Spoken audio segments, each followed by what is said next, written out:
every mile at the Hyundai Getaway Sales Event. Hurry in to get our best deals of the season. Get in and get away. Get 0% APR on the 2023 Tucson, plus 0 payments for 90 days. Visit buyhyundai.com today.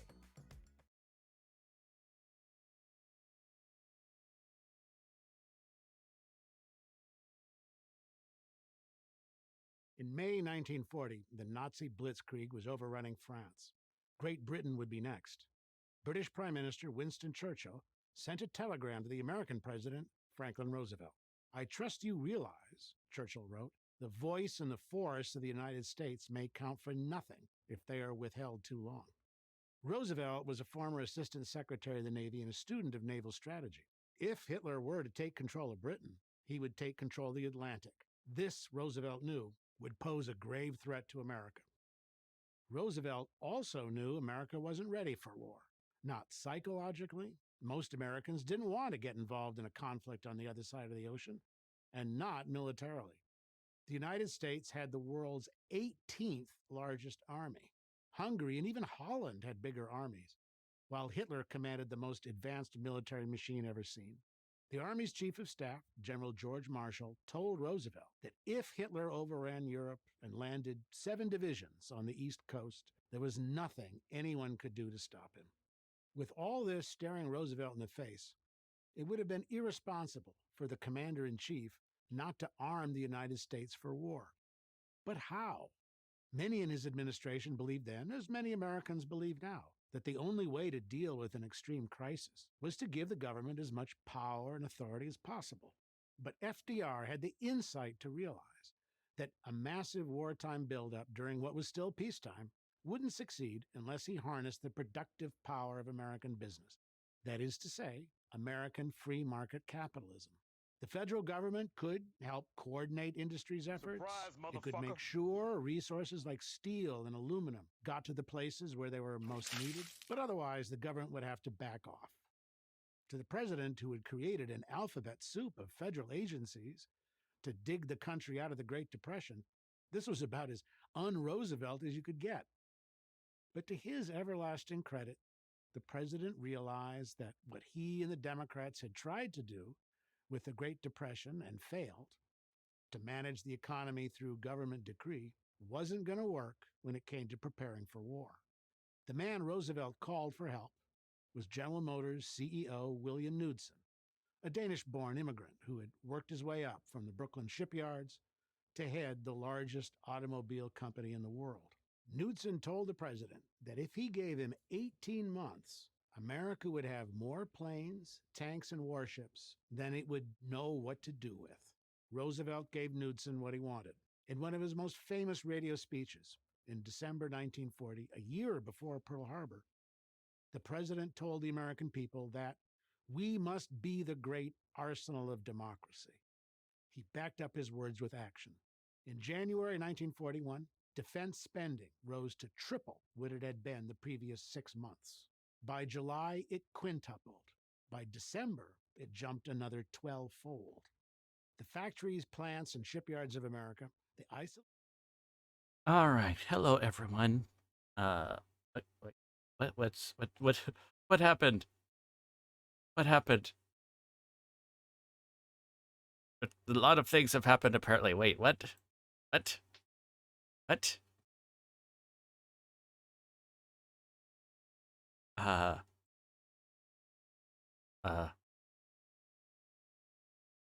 Oh my gosh, Luck and Load, thank you so much for the subs. For the gift subs, thank you so much. Everyone that's got a gift sub, enjoy your emotes. And,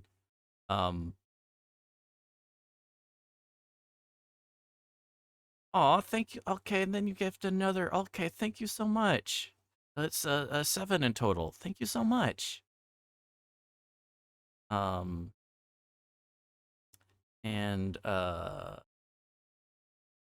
why is that bot still? I don't.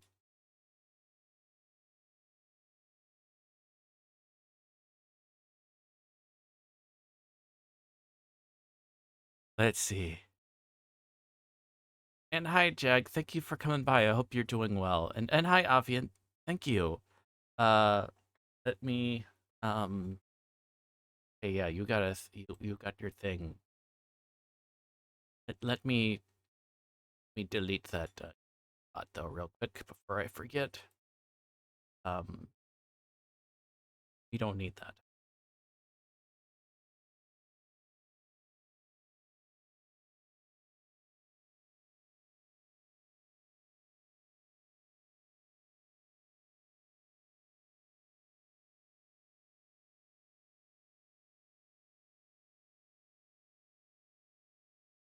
How do I get rid of that? I don't know. He was just doing meows.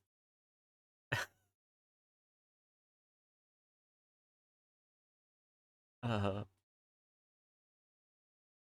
so you went live, Virgil. I started blasting. Thank you. Oh, yeah, you Giga Chad, you. Um, uh, why can I not stream elements? I don't need you anymore to um do the thing. No more Genshin. Not doing that.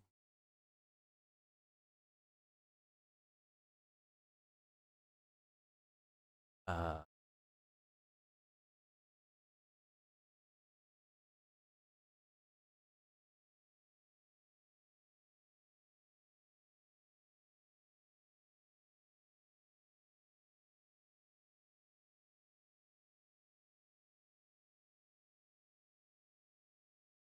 okay.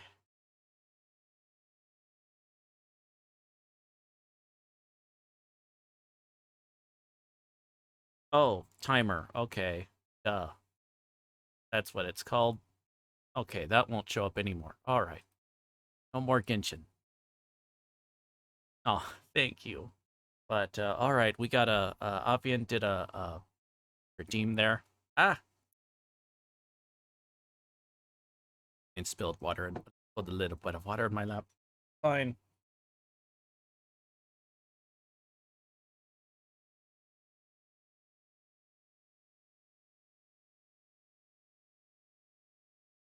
One, two, three, 4, 5, 6, 7, 8, 9, 10.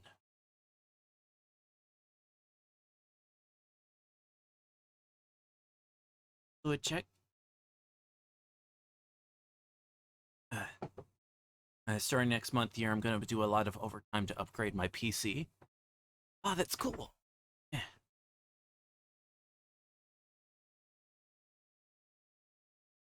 Just don't go overboard.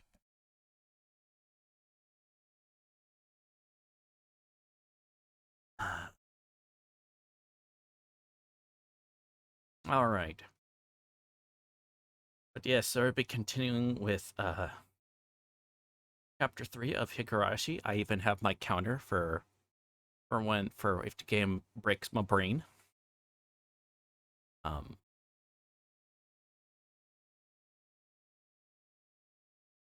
yeah. Got it Horizon. Oh, that's good that you got a raise.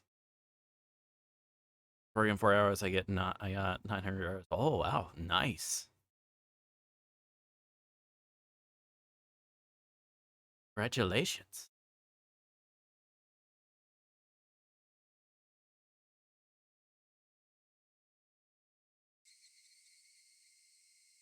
On game.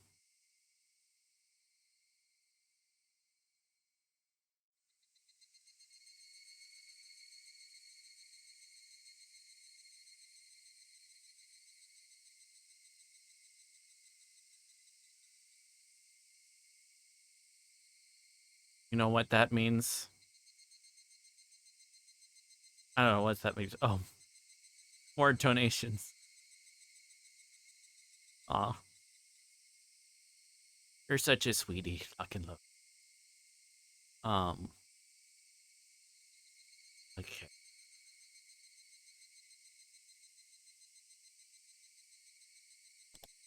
Continue.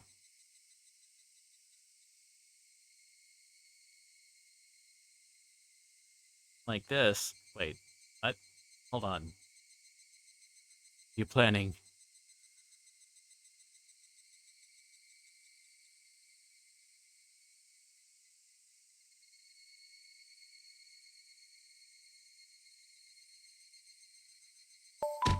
Oh. Aw, thank you so much. Thank you so much for gifting the sub to Jag. Oh, your emotes, Jag.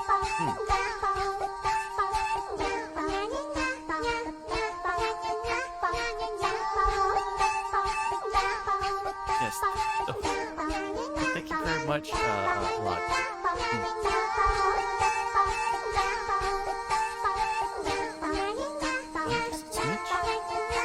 I think we'll be fine.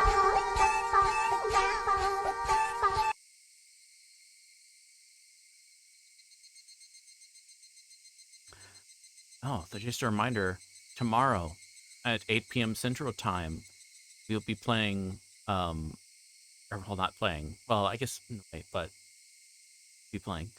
Anyway, but it will be Pokemon Smasher Pass with our lovely Neon Fu. Who will be who is the lovely artist behind the lovely emotes and so forth. Okay, be lurking. Okay, great. Thank you so much for coming in. Thank you for the lurk. Go ahead and give a shout. Neon a shout. It's my theme song. Oh, I know this one, I think.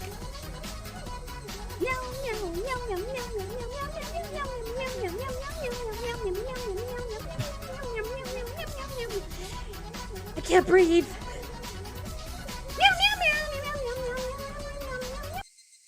I'm pretty sure I was the one that clip that made that clip too. Hoisted by my own petard. Anyway.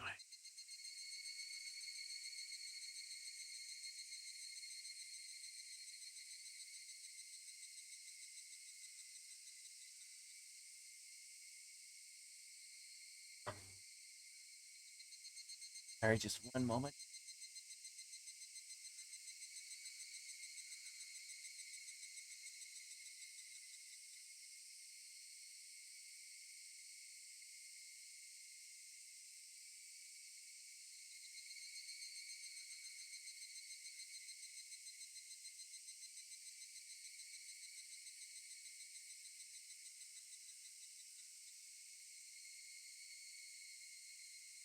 Stubborn.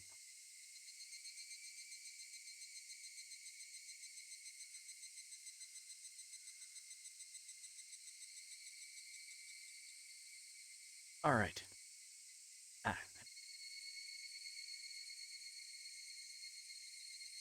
All right. Dude. Oh, okay, let's see.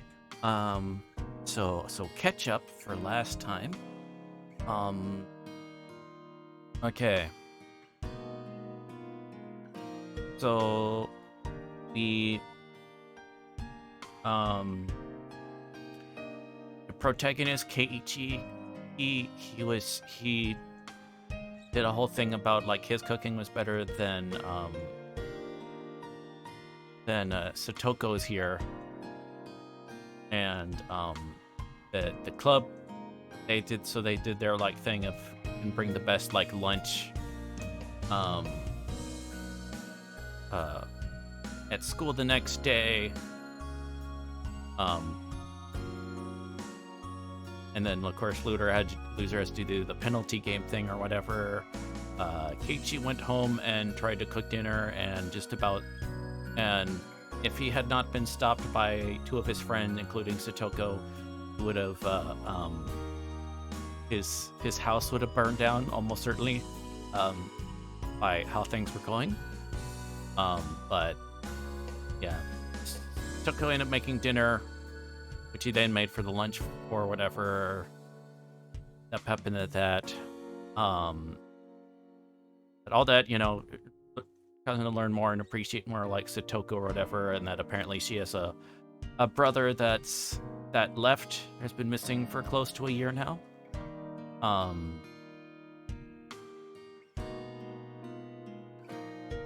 Toshi, I think, if I'm remembering the name correctly. But yes, they are now going to the supermarket. Satoko here is helping the protagonist Keiichi get groceries. Because he's having to cook for himself while his parents are out of town for a couple days. Do you understand? Supermarkets will put things on sale when it gets near closing time. For example, can't have a stir fry without some pork. If we wait a little longer, it'll be marked half off. And can't sell meat or fish once it's not fresh anymore. So they make it all cheaper in the last-ditch effort not to have anything left over. Of course, every veteran housewife is familiar with this concept when we get close to a happy hour like we are now. I wasn't really listening to her, but she was telling me all this quite proudly. Every time I seemed surprised at something or made a fervent grunt in place of conversation, Satoko would say, "You don't know anything, do you, Keiichi-san?" Smile happily in spite of her complaints.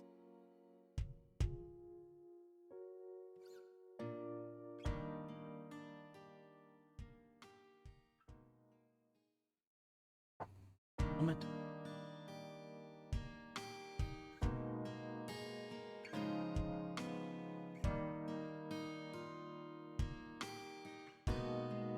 She led me by the hand to all sorts of stalls, one after the other.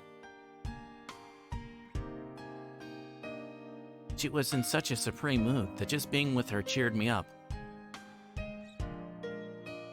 Merely being pulled into Satoko's pace was a lot of fun.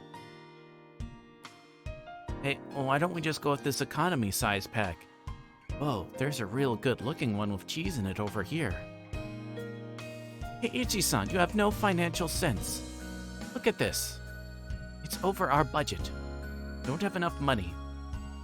Satoko pushed a handful of receipts in my face. I can't Satoko do these kinds of mental calculations when she's at school. Brat. Should we buy a load of the normal ones or buy fewer of the better stuff with the cheese in it? Which is quite troubling. Calm down. For boys at your age, it's wiser to choose quantity over quality. Satoko, you're being too strict. Man's heart desires both quality and quantity. Why can't you understand that? No matter the size of a man's heart, his wallet won't be any bigger. I swear. Hey, stop clinging to the glass so stubbornly. Being enjoying yourselves in such an exchange, we started to hear energetic voices coming from over by the butcher we visited earlier. I could see a handful of housewives flooding the place. Oh no! Don't hurry, all the half-off pork will be gone. Don't pull me! Don't pull on my neck.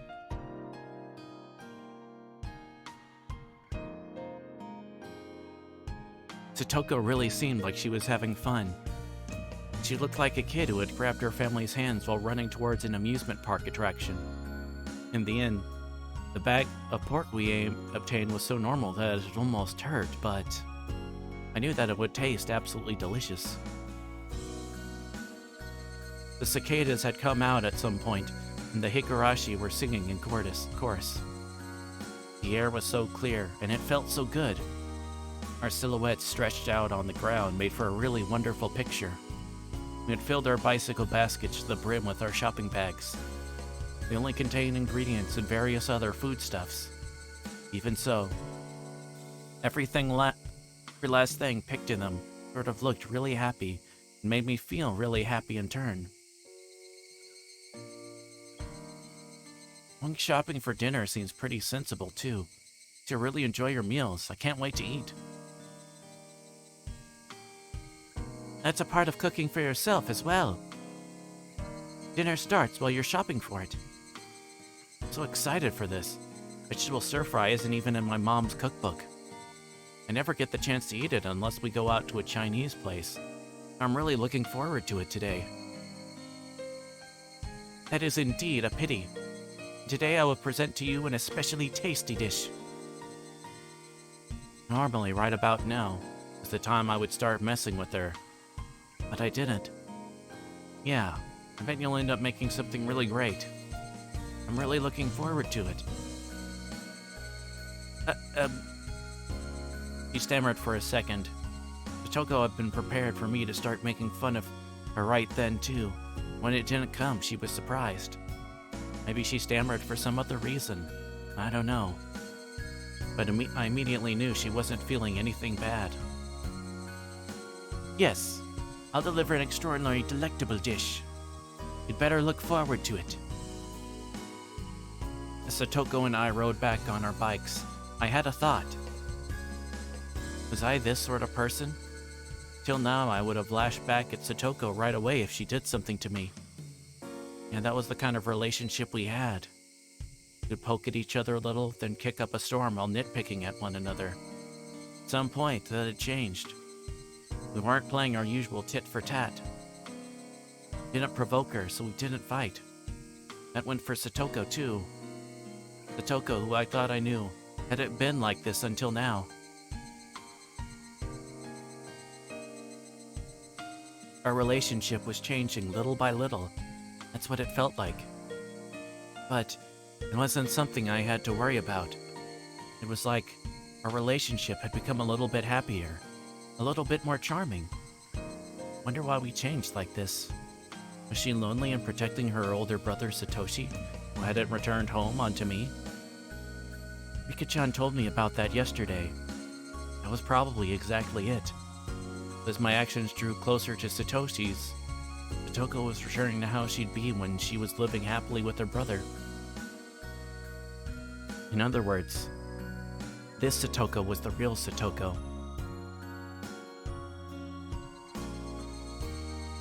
Satoko had been able to see her brother again, and had finally gone back to normal. Now that I'd been playing the role of her brother, I discovered that she really could smile so sweetly. I wasn't Satoshi Haujo.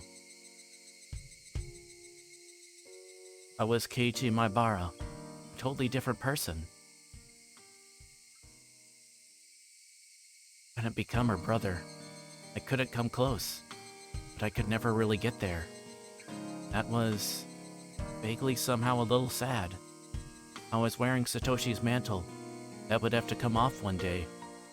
And that would doubtlessly put an end to this meager, nostalgic, peaceful time of Satoko's. A limited tranquility. A tranquility that would end one day. Putting it in those terms really was sad.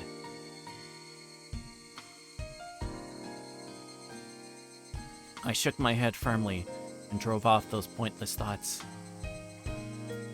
What's the matter, Keiichi-san? Sorry, it's nothing. It's nothing. And please don't act all strange like that. Makes me worried that you might have eaten something rotten. Right. Sorry, Satoko. Hanging like always, but she really seemed happy. Mood of hers drew me in, putting a smile on my own face. Hey, Keiichi. Don't we quit thinking about this having to end one day? If it will, then just think about it when that happens. There was one thing, however, that I could say for sure. As long as I smiled like this, Satoko's own smile would never wane. As long as I stayed this way, this tranquility would never end. Satoshi would come back one day too. Might happen a lot further away than I'd like, but till that day, what's wrong with me being a replacement for him? Saying that I'm not a real brother, so I can't become Satoshi, that was just an excuse. If I just didn't run away, Satoko would stay happy and live a full, fun life of annoyed nitpicking. I don't know what happened to Satoshi, or what made him abandon Satoko and run away. Just seeing Satoko in such a great mood made me think I could persevere as long as I needed to. So, this is what I thought. I wouldn't become Satoshi, I would become a replacement brother. Aw, that's nice. So sweet. This is it. This is the kind of stir-fry I was waiting for. It's great. Absolutely great. Salt and pepper in the broth. Man, I could eat an entire pot of this. Stop that, Keiichi-san. You're spilling food everywhere. Food isn't going to run away. You don't need to eat it so fast. No, it will run away. The best and freshest flavors are running away from the moment the meal is completed. If you were to make 100 delicious things, then I would have a duty to taste every one of them. Just good manners to do so. Your feelings are more than enough. So calm down and enjoy your food. You're right, I'm sorry. No insults here. I meekly scratched my head and put down my chopsticks and laughed along with her like it was funny. I ended up doing most of the eating. Satoko was barely taking a bite. He seemed satisfied just by watching me enjoy the food so much. Whenever I filled my mouth with more of her delicious meal, Satoko looked glad. It let me enjoy the food even more. This way, she kept smiling happily the whole time. Looking at her made me really happy as well. The time passed, softly and gently, before I would have gone back and forth hurling insults to Satoko. In other words, we would have gotten into a fight right away. I never known I could feel such peace of mind by talking to her honestly like this. I was a little bit happy by having discovered this new side of Satoko. For example, I was eating food that Satoko had made. There wasn't an inch of me that thought it was suspicious. Before, however, Satoko would have definitely put some sort of trap into this. I think I ate too much. I'm gonna take a dump. Hey, Keiichi-san! It's bad manners to say such words during a meal. And what should I say? Going to the bathroom? Toilet? The lavatory? Turtle looked down, her face bright red, pointed to the hallway as if to say, just go already. My old habit seemed to have come back. But yeah, this wasn't all that bad either. No weird schemes no weird schemes. Everything is just natural. While having such utterly unguarded thoughts, I went into the bathroom. Hug. My foot caught on something string-like. Huh?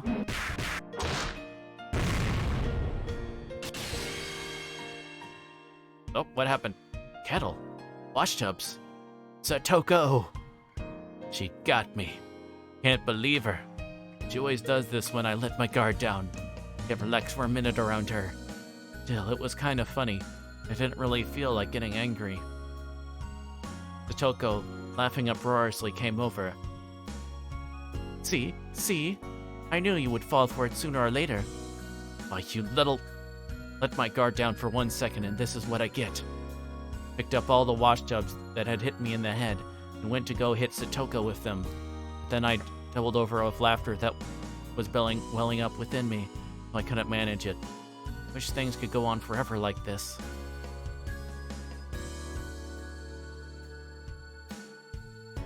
It's not like I was having the most fun since coming to Hinamizawa or anything.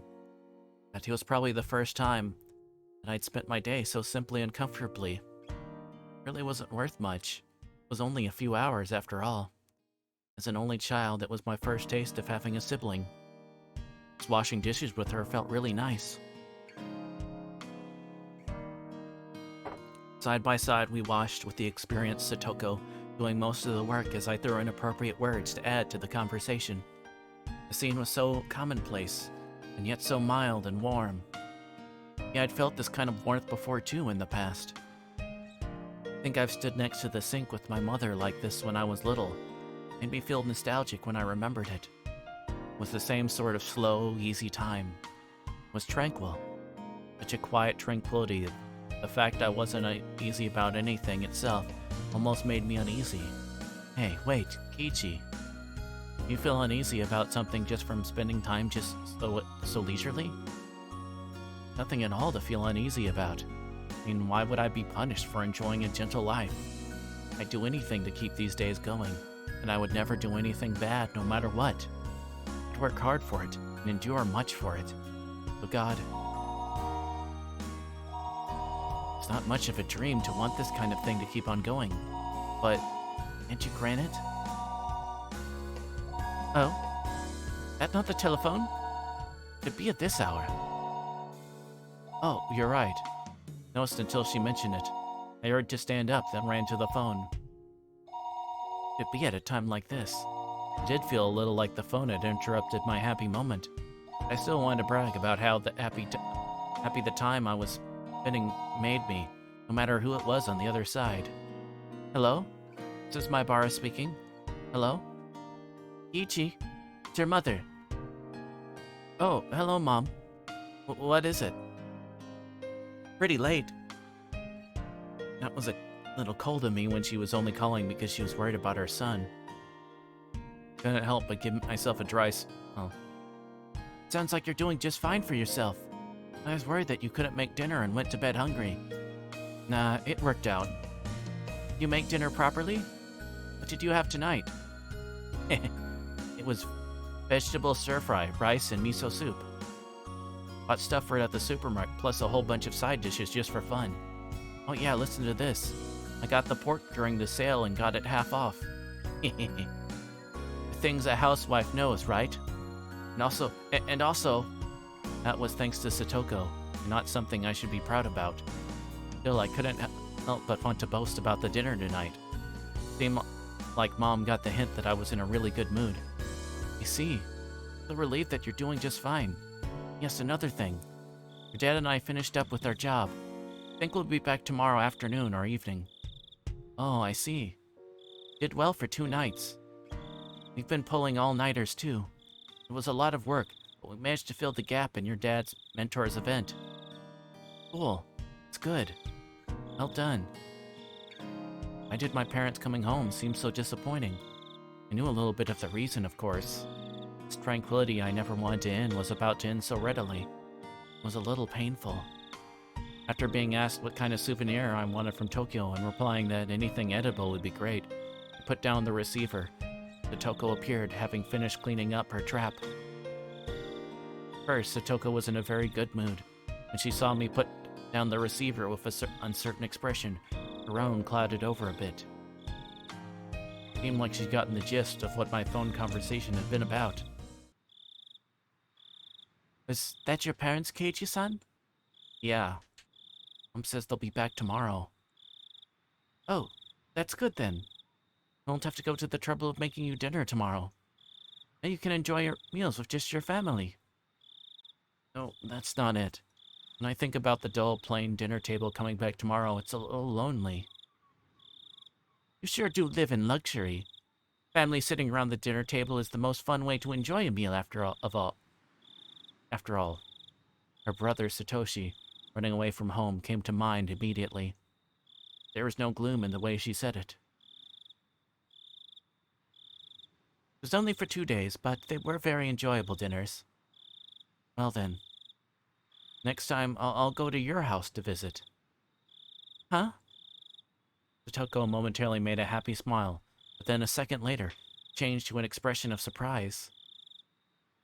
My house is small and it's dirty, and the kitchen isn't as good as this one. Well, I don't mind. But, well, if you don't want to, then I won't. Satoko shook her head firmly, her whole body expressing denial. I gotta get you to teach me a whole bunch more stuff, too. I only managed to figure out how to use the rice cooker and how to cook miso soup, after all. That's right, isn't it?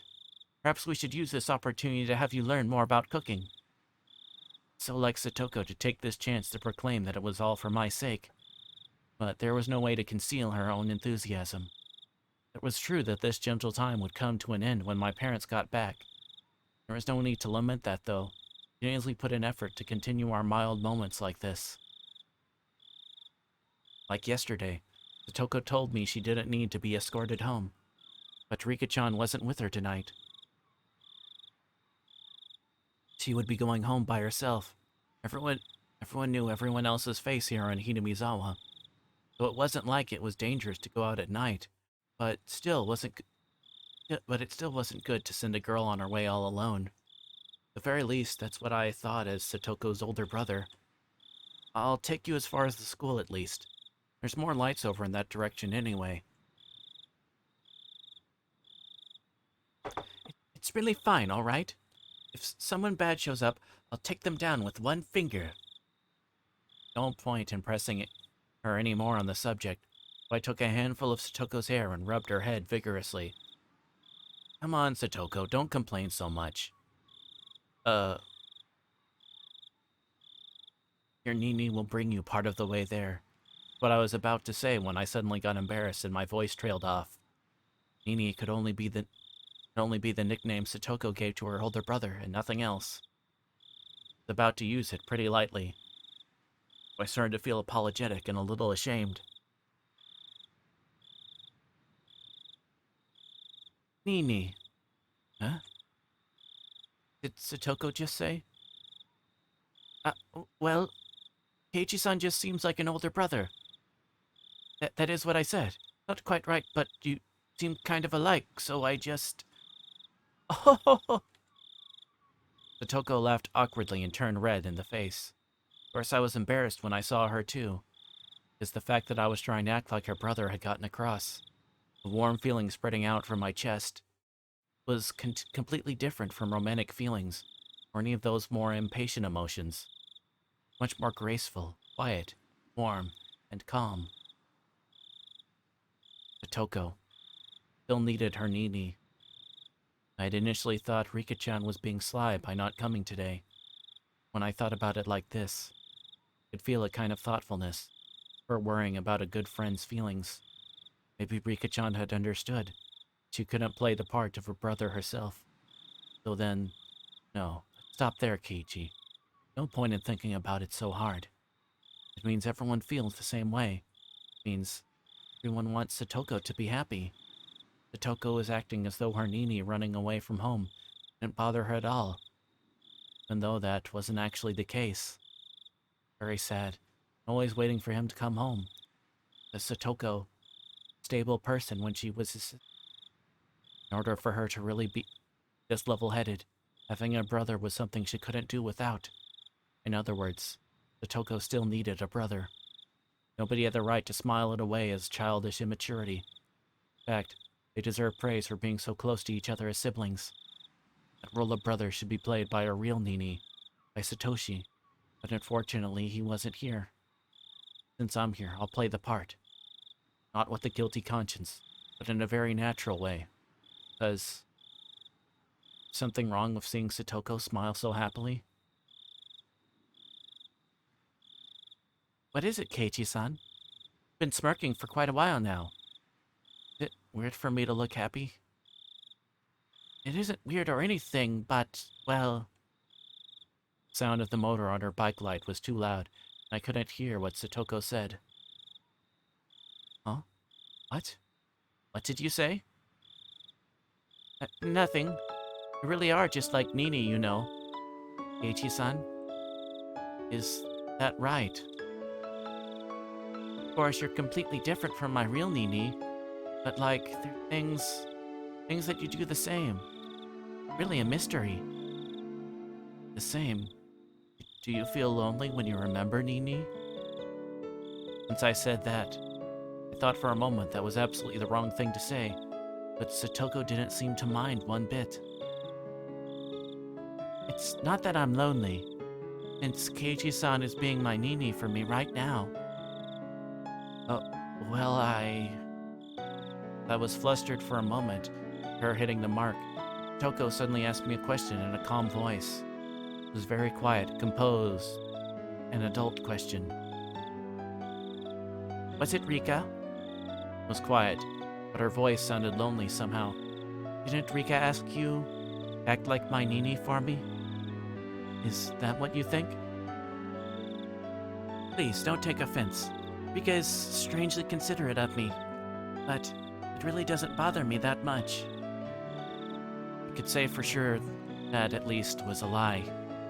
Yesterday and today, Toko had been so happy spending time like this with me as siblings, and that was proof itself that she was lying about it not getting to her.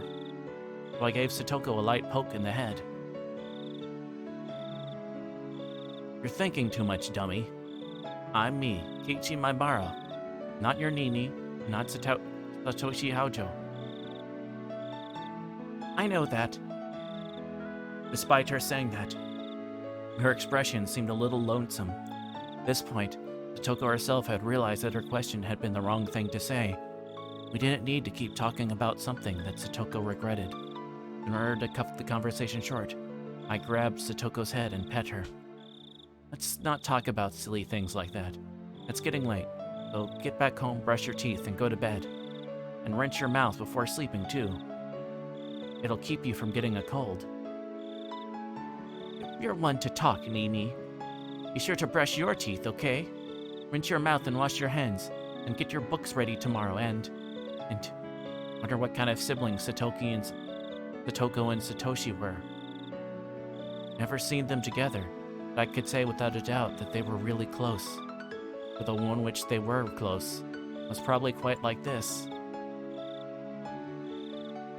It was so cool that the day's heat seemed like a lie, and yet the moonlight was somehow faintly warm.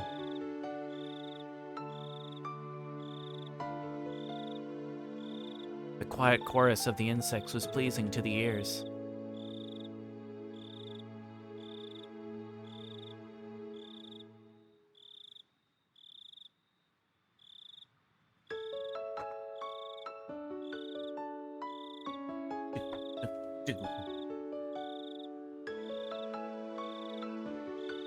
I've received new tips. Satoko's Trap Course, Intermediate.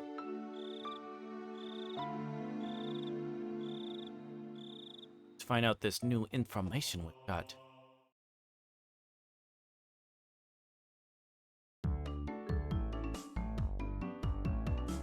I could see Tomita-kun and Okamura-kun walking over to the gym storehouse. I need to get the bag of lime used to make the lines on the court for our next gym class.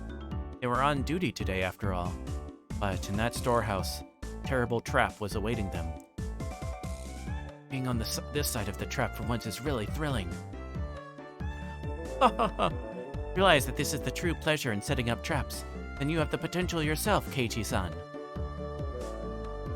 The two of them fumbled around with the gym storehouse's lock. Oh? What's this? Okamura-kun pointed at part of the door and started whispering Tomita-kun. Then, realizing something, they both jumped away from the door. Satoko, I think they found out. We mess up? I had calculated that they would notice the trap at the entrance. And of course, I've calculated what action they will take now.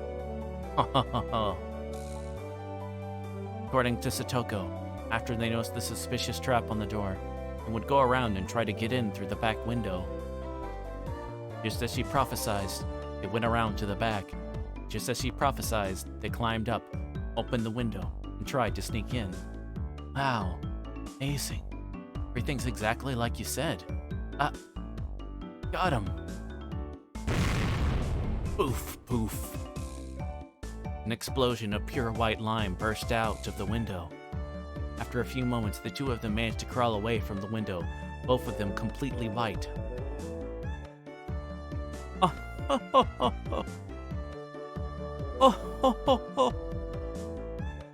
This is the moment I live for. Tastes like honey. Still, that was some trap. You would have had to know everything to set up something like that up. Where they put their hands, their legs, where they jump down. Listen carefully, Keiichi-san.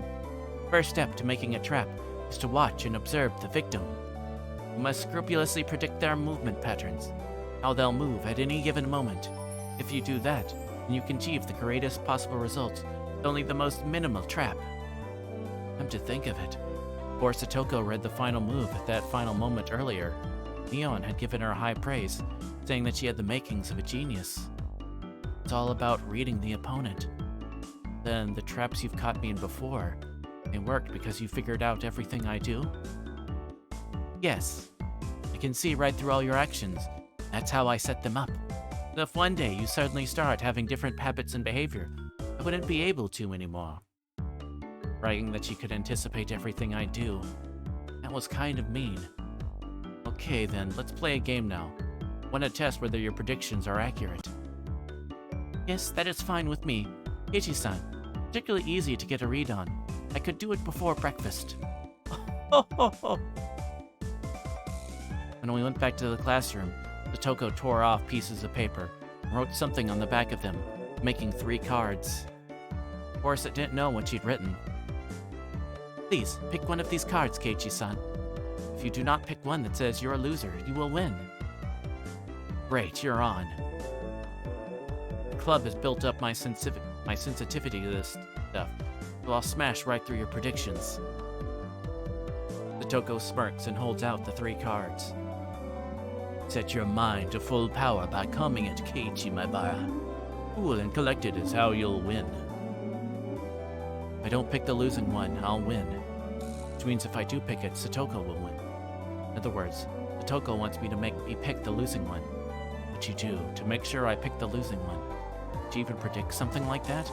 Statistically speaking, isn't there some rule that is more likely to pick the one in the middle, or the ones on either side?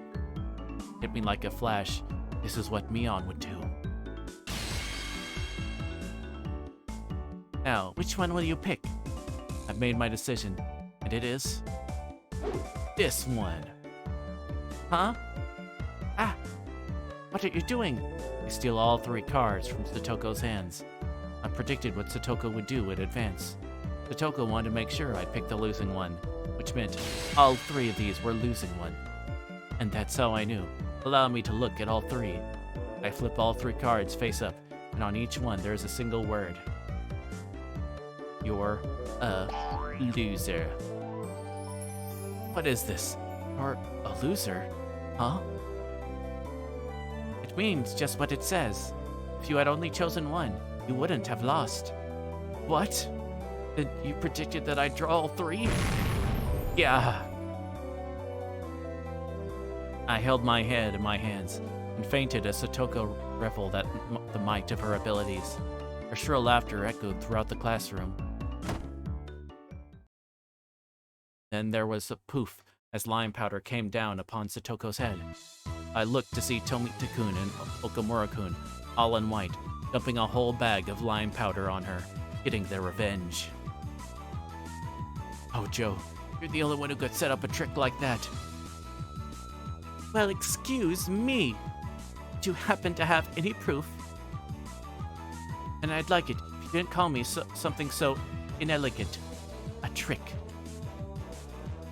I'd prefer you call it something more refined. A trap, please. Payback. Eek! Keiichi-san, help me! Our underclassmen crashed around the classroom in furious combat, getting white lime everywhere. Hey, Satoko, couldn't you see this coming exactly? That time, I had seen something coming too, though, the teacher coming to me afterward, giving us all a stern talking to.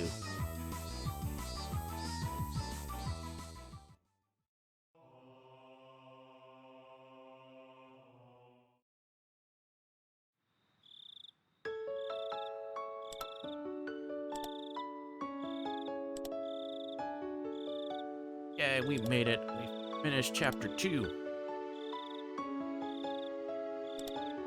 We'll continue there, of course. Just give me 1 second. Adjust my fan.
Little foxglove.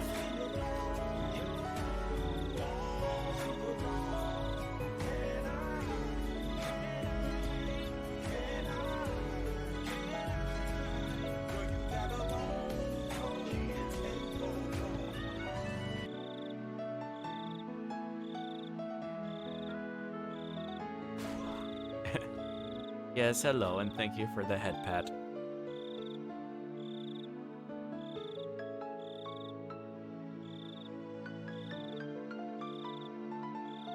Nice black tea to drink.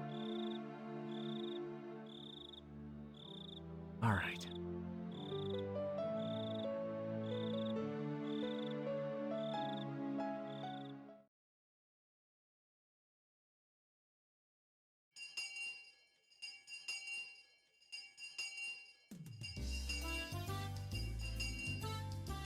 Oh, really?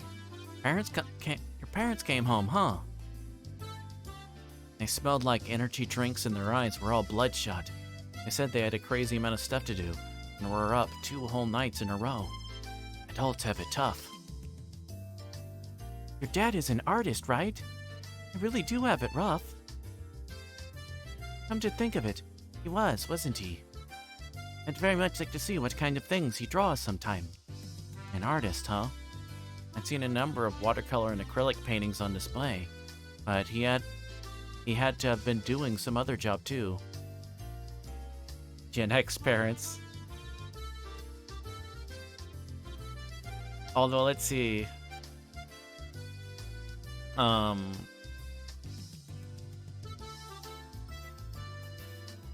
don't think they'd be Gen X. Well, suppose they could be.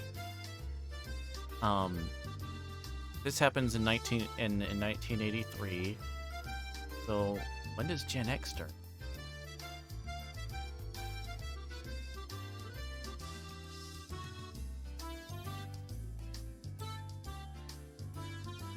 Okay.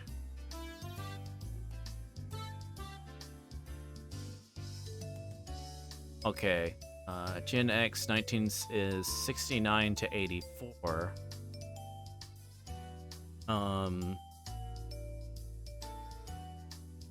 Nope. They would be baby boomers.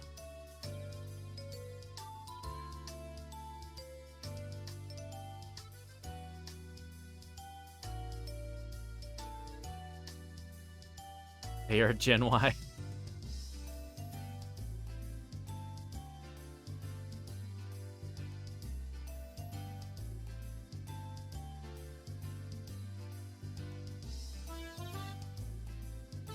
Miss, what did Dad do exactly?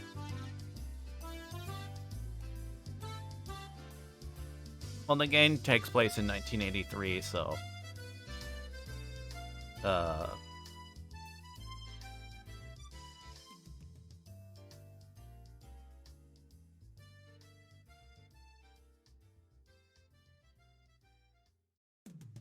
well, I just looked it up.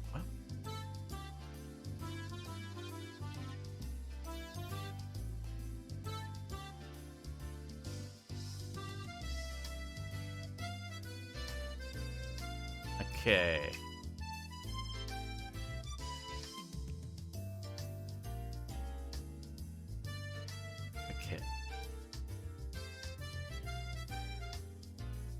Gen X, which is sometimes referred to as name given to a generation of Americans born between the mid-1960s and early 1980s.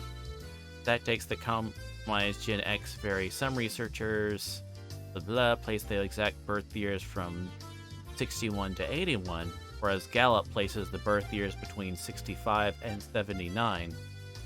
But all agree that Gen X follows the baby boomer generation and precedes Generation Y, or the millennial generation.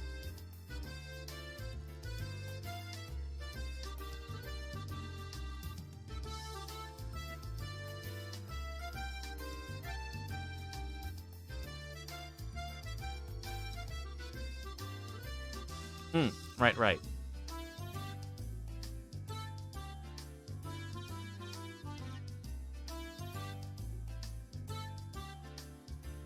So what did Dad do exactly? He didn't let anyone into his workshop after all. Does your dad have a code name?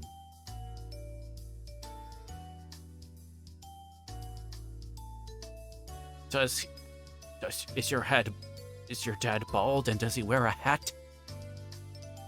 Sunglasses sometimes? When he goes off to his meetings?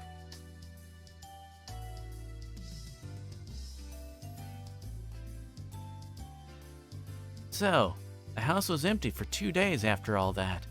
That didn't leave much time. So, Kei-chan, did you manage to go after the character who was in your heart? The absence of parents is a must-have for eroge protagonists.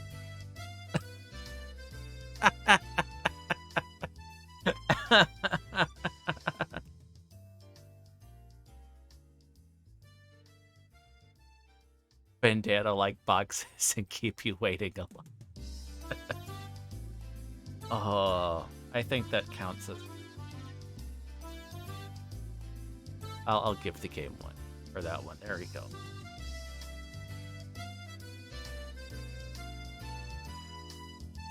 He built up a lot of relationship points and raised all the right flags. I have no idea what any of you are talking about. Reek is... I really feel like that whole thing would just been one. To a second point. That means you don't need to cook for yourself anymore, Keiichi-kun. What did you make last night? In the end, I didn't make a single thing myself. This night's dinner, well, it was vegetable stir-fry. Wow, Kei-chan, you can make a little bit of real cooking now, huh? Cup noodle. If he was on his own, then yeah, it probably would. You made vegetable stir-fry? Did it come out good? Did it? Reina-san, you're being unpleasant. Why are you clinging to me?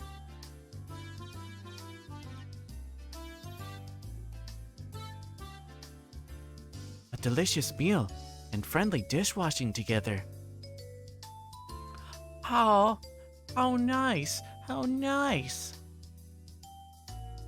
Hey, I said you're being unpleasant. Huh? What are you talking about? Mion, utterly confused, asked me for a clarification, but I just barely, albeit transparently, averted my eyes. Right. Does anyone have plans for this afternoon? You don't, do you? Do ya? Today was Saturday. Beautiful day on which we're liberated from the confines of school in the afternoon. Actually, the school in Hinamizawa had slightly different Saturdays than those in the city. There were a lot of students here who brought a bento, ate it at lunch, and then went to play in the school or around the schoolyard. You could say that the entire school turned into a children's playground. There are mountains behind the school. If you went down that way, you'd find mountain streams. You could avoid the strong sunlight and make conversation in classroom if you wanted to. You could also play hide-and-seek in the construction pipes. Of course, you're free to go home as well. There were some kids who went home and helped water the fields or tended to stores.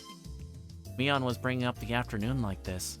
It must have been for some crazy big club event. However, sadly, I had something I need to do before taking part in whatever it was. You have work? That's unlucky. I wonder what kind of work it is. Maybe helping his father with his artwork job. Or being a model for his father's art? A model? A nude one? Oh.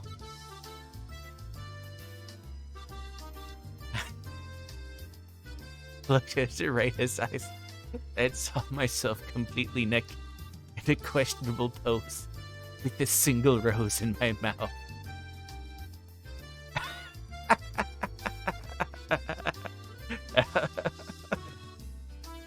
Oh my gosh. Oh.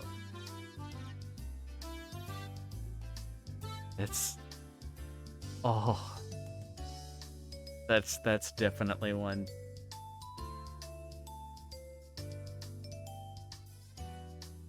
Wait, hold on a second.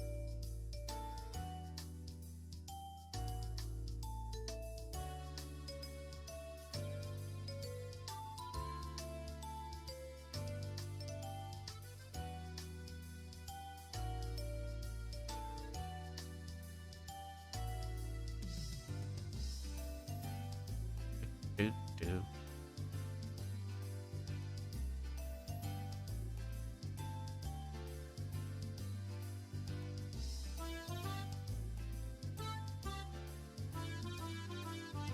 One second.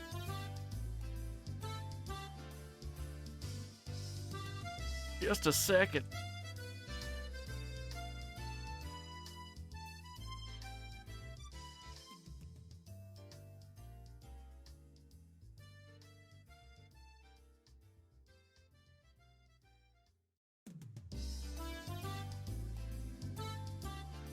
Okay, hold on. Okay.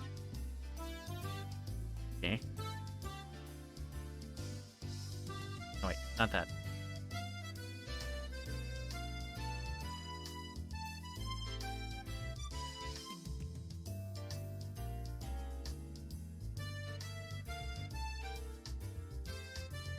Ah! Holy crap baskets. Why is that so big?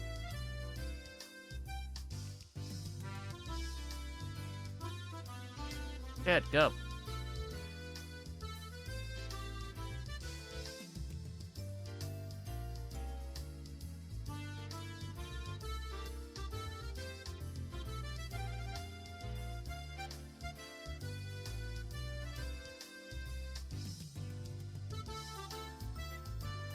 Okay.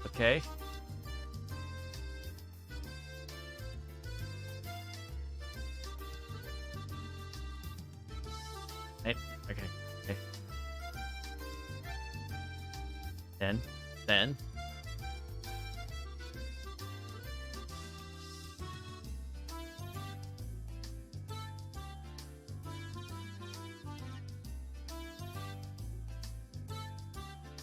Aha! Hello. Roses for you.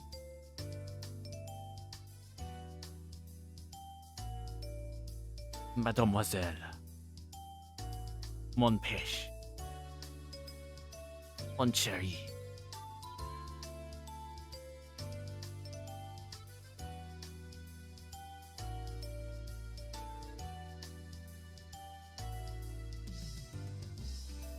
Is this worth the wait?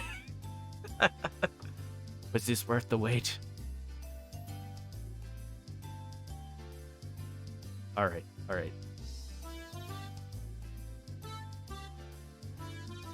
Okay.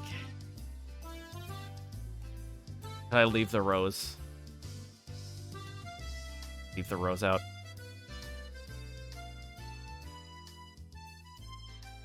Gonna leave the rose out. Use people with it.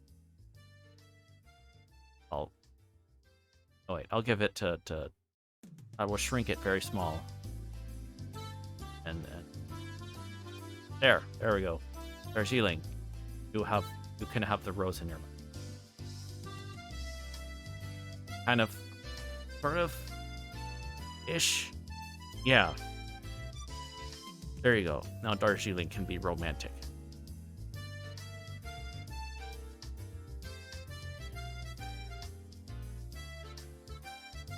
I know you all were. This game does things to my brain, okay?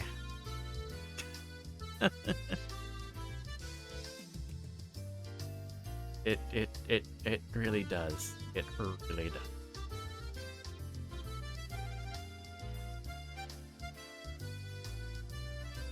Okay.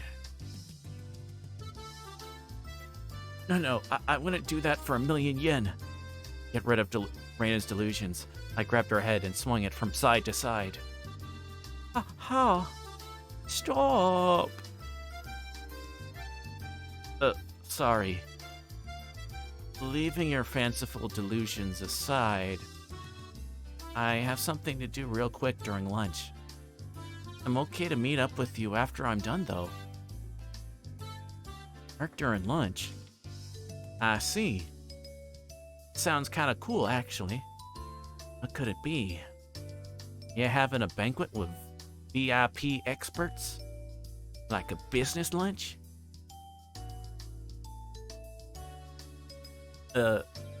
This is truly sad, but you're right. What? Everyone shouts wildly, surprised.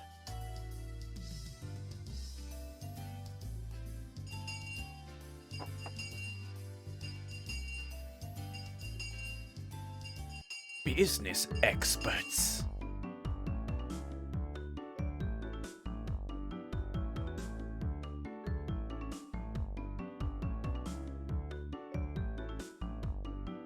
I question such a plot.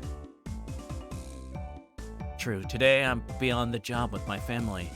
For my dad's job, he was having about 10 people from the publishing agency over for a house party. Called people from work for a party the day after having stayed up 2 nights in a row. I'm amazed at their vitality. Adults have it pretty rough. Of course, it will be incredibly uncomfortable for me. It will be really tiring to have to force myself to smile at some old dudes I didn't know. But they were my dad's important business connections, so offending them would be bad. With all that said, it was going to get very uncomfortable. It's going to get very uncomfortable for me today, starting at lunch. Oh wait, did I accidentally skip something? Okay, no. I'm just crazy.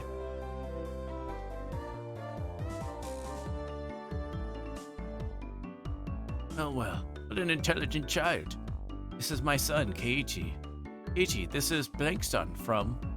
This person here is the manager. Say your hellos. Hello. My name is Keiichi. I appreciate all you've done for my father. Keiichi-kun, do you draw pictures like your father does? Very much like to see them. My dad had such a brazen occupation, that of an artist, although I don't really know what kind of things he creates. Don't really care and don't want to see anyway. Dad's so tight-fisted about it, so he doesn't show them to me very often anyway. Not a kid anymore, so I wouldn't care at all if they were pictures of naked ladies or anything. If you study under your father as an apprentice, and be able to become a great artist like him too. Excuse me, it's between you and me, but my dad, is he really that great of an artist? I readied myself and whispered my question. I've seen odd for his son to be asking this, but when I did, he gave me this really strange grin and tightly clamped down on my shoulders. Yes, is truly a fantastic artist. Is that so? I'm glad to hear it. There are no purchase restrictions. He does fan service, and he always answers the letters he gets. He has an inquisitive mind, always on the prowl for what the world needs. Taking off your socks? Absolutely not. That goes for glasses and school uniforms too. My Bara-sensei understands these things perfectly. Every event sees him along the wall, the huge lineup.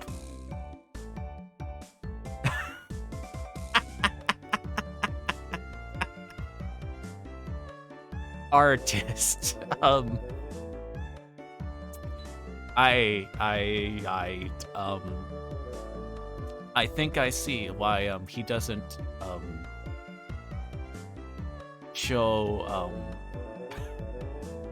does not show his work to his I see now why his son has not seen really seen his work before. I'm starting to get an impression on the types of materials that subjects he might.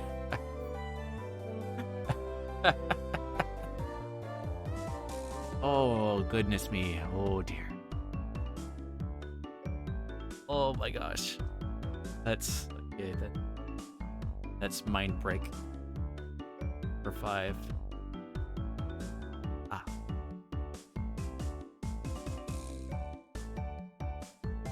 There we go. I could...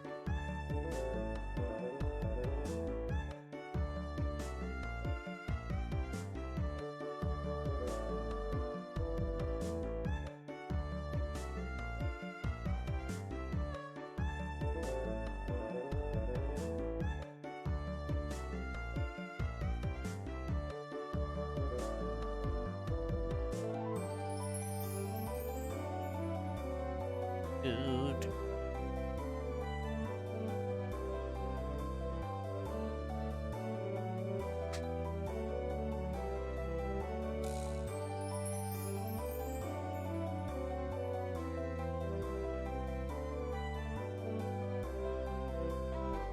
I'm sorry, but his pictures, they're not ones you hang up on the wall.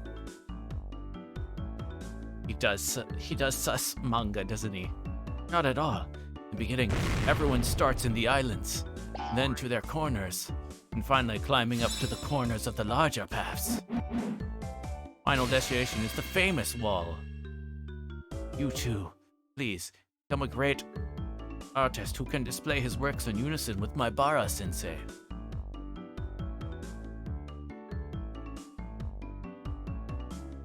It starts in the islands and corners, climbing up to the corners of the larger paths. Famous wall. Trying to decode this in my brain. I feel like I should probably stop. It's probably better if I can't. I'm concerned. Oh. There may be someone in chat going like, that's completely getting and be like, going and think of themselves, I hate that I understand this. I'll cheer you on. It's fine to have a lot of passion for the things you like, but I didn't get it. But it seemed that the world of art ran pretty deep.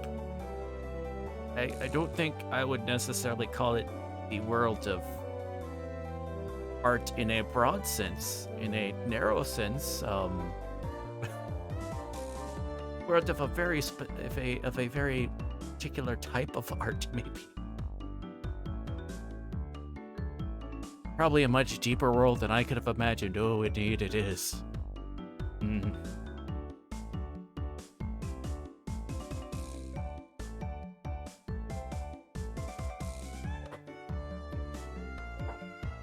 His father would one day go on to become the first person to draw R34 of Vaporeon.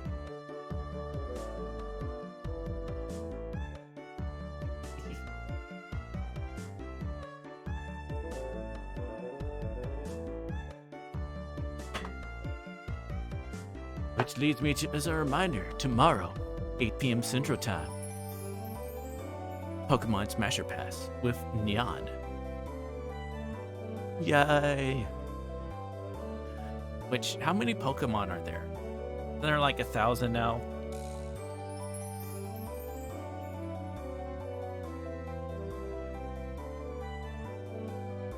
Okay. 1,008. According to Bulbapedia. We're on...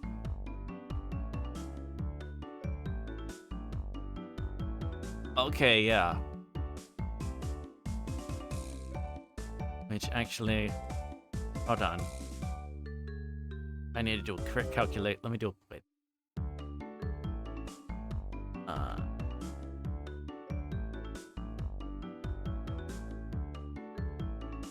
I did...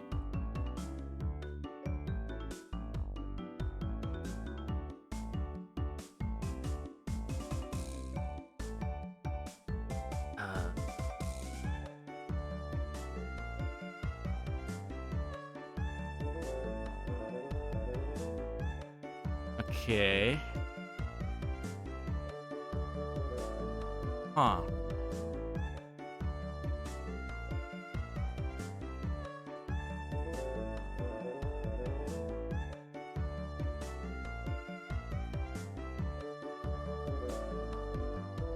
That's a lot of Pokemon.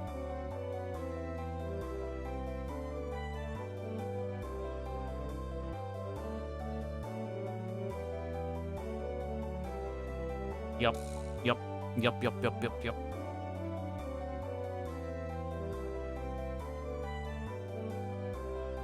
That's going to be an epic.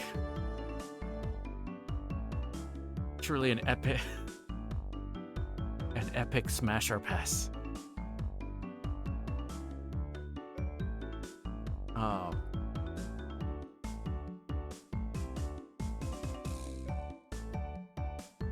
What we're doing? Oh yes, this. I'm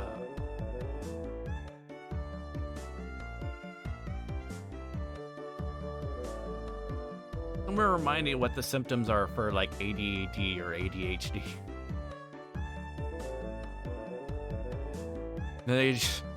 Or someone's just going to you don't need to ask. You got it.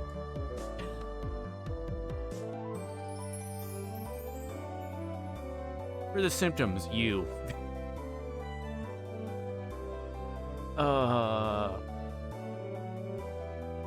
I'm planning on getting tested soon, or near future. I got some stuff I gotta settle out first, though. But maybe early next week, hopefully.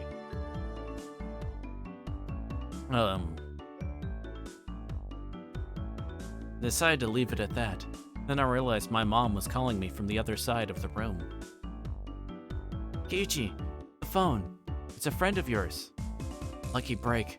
Maybe I could get out of this uncomfortable business party by using a friend's phone call as an excuse. I scampered over the front door and snatched up the receiver my mom had left there. Hello? It's me. Hello, me. Not how you answer the phone, Keiichi's. Oh, Satoko, I implore you, learn how to choose your words more properly. I was of the opinion that the person speaking to me had a far stranger way of talking. Oh, it's Satoko. Unusual for you to call my house. This isn't the time for pleasantries. Keiichi-san, when are you going to be able to come? Sorry, looks like this is going a bit long. Can't get them to let me go. I want to go do things with the club now, but... That's not it, Keiichi-san. Wasn't about the club today. It's a real battle. Satoko's voice was different from normal. I could feel the urgency in it drifting through the phone. A real battle? That doesn't sound good. What's the situation? I'll explain the particulars when we meet. Anyway, this is a terrible crisis. At this rate, we're going to lose. What on earth is going on? Could it have been a fight? I don't know who they were, but laying a hand on someone from Hinamizawa was an absolutely terrible idea. Right, got it. I'll come and reinforce you right away. Where are you at? We're on the Okinomiya Elementary School campus. There are signs at the station. You should be able to figure it out. Anyway, we're in a huge hurry. The school campus. The situation could have a lot of people involved. Could have turned into an all-out brawl. Who is the enemy here anyway? Ooh, I'm on fire. Got it. I'll be there soon. Did I bring a weapon with me? Like a metal baseball bat or something? You have a metal bat? That would be fantastic. We'll wait for you here. The call cut off abruptly. I needed to hurry. Oh, Keiichi. Looking for you. Found here from was looking for a photocopy. Now's not the time. Don't we have a bat? Metal bat. Not, then anything long will do. If anything long will do, then my golf clubs are in the storage room. Didn't have the same kind of impact, but a golf club was a splendid weapon too. It was lighter than a baseball bat, and much easier for me to use. Thanks. I'm borrowing one. Really need to go see my friends for something. It's urgent. Sorry. What, Keiichi? Wait a minute. I grabbed a golf club, jumped on my bike, and headed straight for town. Wait for me, Satoko. I'll be right there. Just hold out until then. Didn't know where Okinomiya Elementary was exactly, but Satoko's phone call seemed to urgency, so I rushed out without asking her about how to get there. But if I went to the station, there would be signs. At least, I feel like that's what she said, and I heard the jingling of a bicycle bell from behind me. Hello there. Hey, Rika-chan. Ichi, you came quickly. You put the pedal to the metal. Damn, this isn't the time to be out of breath. Oh, wrong button. I need to hurry. Sorry, where's Okonomiya Elementary? I'll show you the way. Come along with me. Rika-chan rode off on her bike. I followed her. Totoko suddenly called me out here. What on earth is going on, anyway? First, we had the advantage. However, they called in a helper. Bad manners. A helper? What cowards, calling for reinforcements the moment they realized they'd lose. They're taking everyone out one by one. You can't put a dent in them. Gulp. Sounds like they were pretty strong. Anyway, I'll ask about it later. We don't have time, right? Please hurry. Leave it to me. With Rika-chan leading the way, we head straight for the elementary school grounds. I asked Rika-chan something during that time. It seemed that all of the club members besides me were part of this fight. Damn. So what Mion was trying to tell everyone was that this would happen. If I had known that, I would have just ditched to my family job. It was too late for regrets. According to Rika-chan, we had a one-sided advantage at the start, but our angry foes had brought in a powerful ally. Club members put up a resistance and went against them one by one. Apparently, they couldn't stand up to them. Combined efforts of the whole club, could it win? Just what kind of monster is this guy? He's amazing. This enemy is orthodox. Orthodox? They weren't using thuggish brawling tactics, but had actually studied karate or something? Is that what she meant?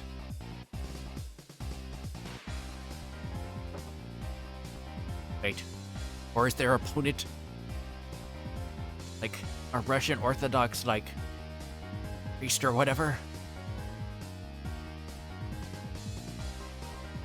A lot of them seem to have, like, big beards, so they could probably hide a lot of, like, stuff in them.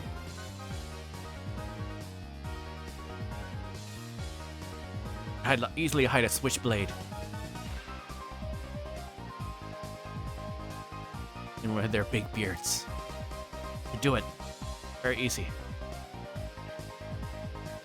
Keiichi is our last ray of hope now. Okonomiya Elementary came into view. I could hear many voices raising hell over there. Oh, Mion, Reina, Satoko, I'll be there soon. I'll crush them all at once. There were a lot of bicycles left out in front of the school. I left mine there next to them in the same way. I could tell there were a lot of people flooding the campus. Were the two armies in the midst of a huge no-holds-barred brawl? I took my golf club in hand. Whoosh, I swung it. I felt the sensation of it sticking firmly to my palm. Great. The feedback wasn't bad. Gonna go all out with this thing. I dashed at a breakneck speed to the school gate, swinging it around. Come with me, Rika-chan. I will show you what the mighty manly warrior Keiichi Maibara can really do. Wow. Ichi, you're so reliable. You're going to rampage with a golf club. Rika applauded me, though a little dryly, lauding my valiance. The manly Keiichi Maibara put it behind him and headed for the place where he may die. But Keiichi, did you bring a golf club today? I had no choice. First, I figured a baseball bat would have been good. We don't have one at my house. A golf club was far better than going barehanded, so I brought one. How very excellent. I will give you a pat on the head. Can't wait to see your golf club rampage. Because they're playing baseball, aren't they? Despite the emergency situation, Rika-chan reached up and stroked me on the head. Hey, there's no time for jokes. Huh? Crack. Just then, an extremely loud metallic sound rang out, and I heard many people cheering. Tiger Woods baseball. Could you use a golf club as a baseball bat? I mean,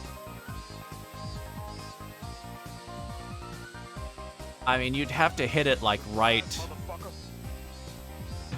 Okay, you'd have to hit it like right at the. It would probably snap. I guess depending on it. I mean, if it's a metal one, I don't think.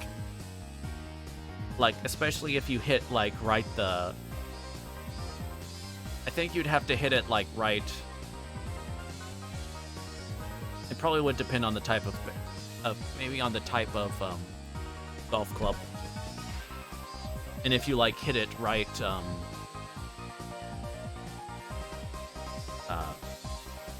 on the edge or whatever, then maybe you could sort of hit the ball. I don't know.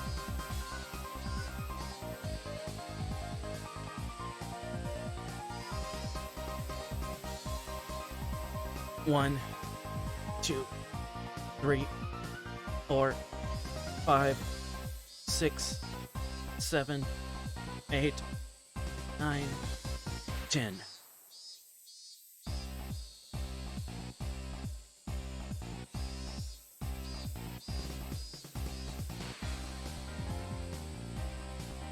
And thank you for the fluid check.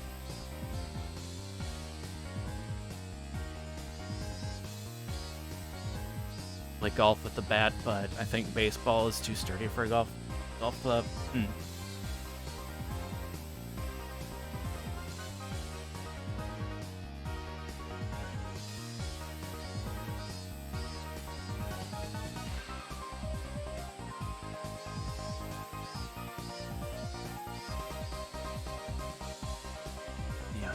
Left. Ah, we missed. Run! You can get to second base. Go!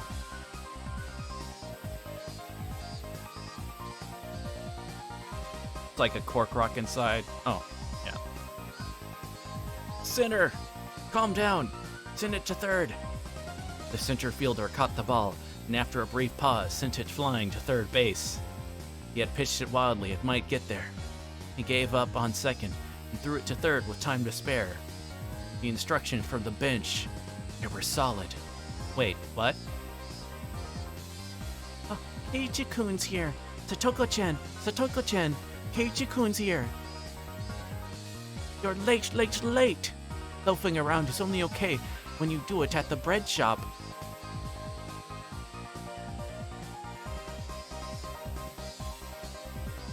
No.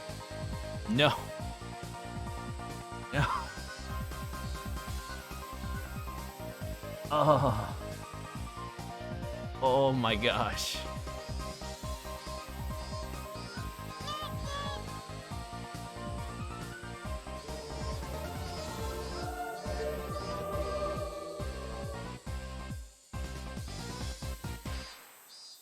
And that's number 4.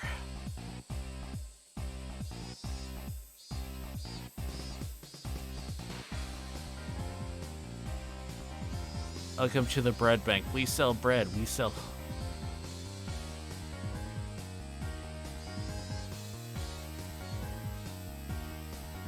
Hey. What kind of shoes do bakers wear? Loafers. Ha.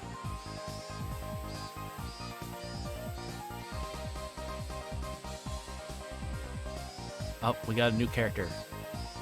Okay, need a voice.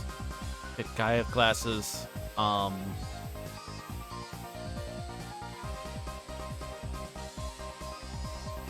This my Baraku. Will he really save us?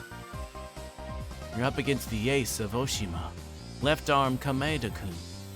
He can beat a Koshin-class pitcher. He must be a god. It's okay. I'm sure that Keiji-kun can turn the tables. He's a really dependable person. Murmur.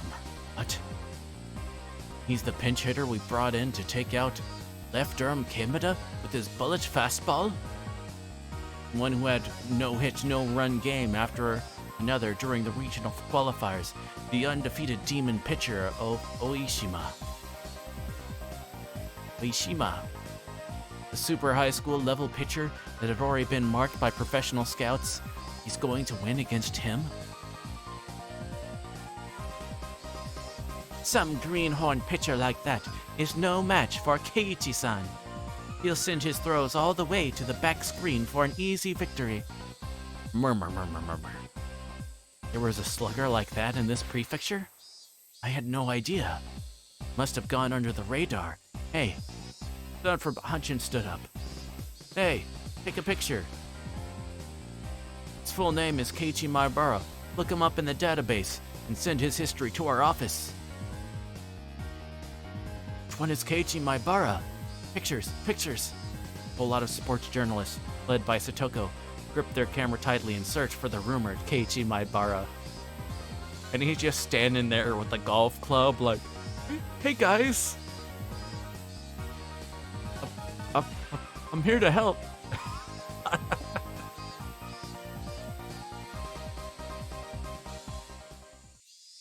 For me, I was so dazed. What was happening that I was frozen in place with my golf club up in the air. Keiichi-san, over here.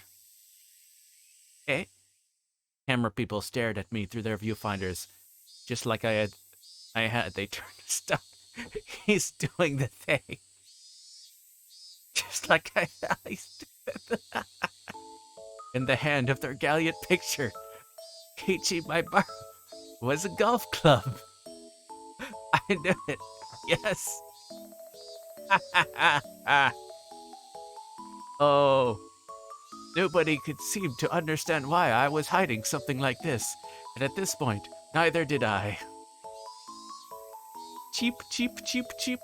Cold, greasy sweat dripped from me. The first one to break the inordinately awkward silence was Reina. Keiichi-kun? Yeah? May we ask you a question? Please don't. Psychic waves of my entreaty flowed out of my face, along my sweat. You don't want to be like this. This is disgusting. This is awful in every way. If I could kill it, I would. But I legally can't. But I've considered it. Yup. And that's 5.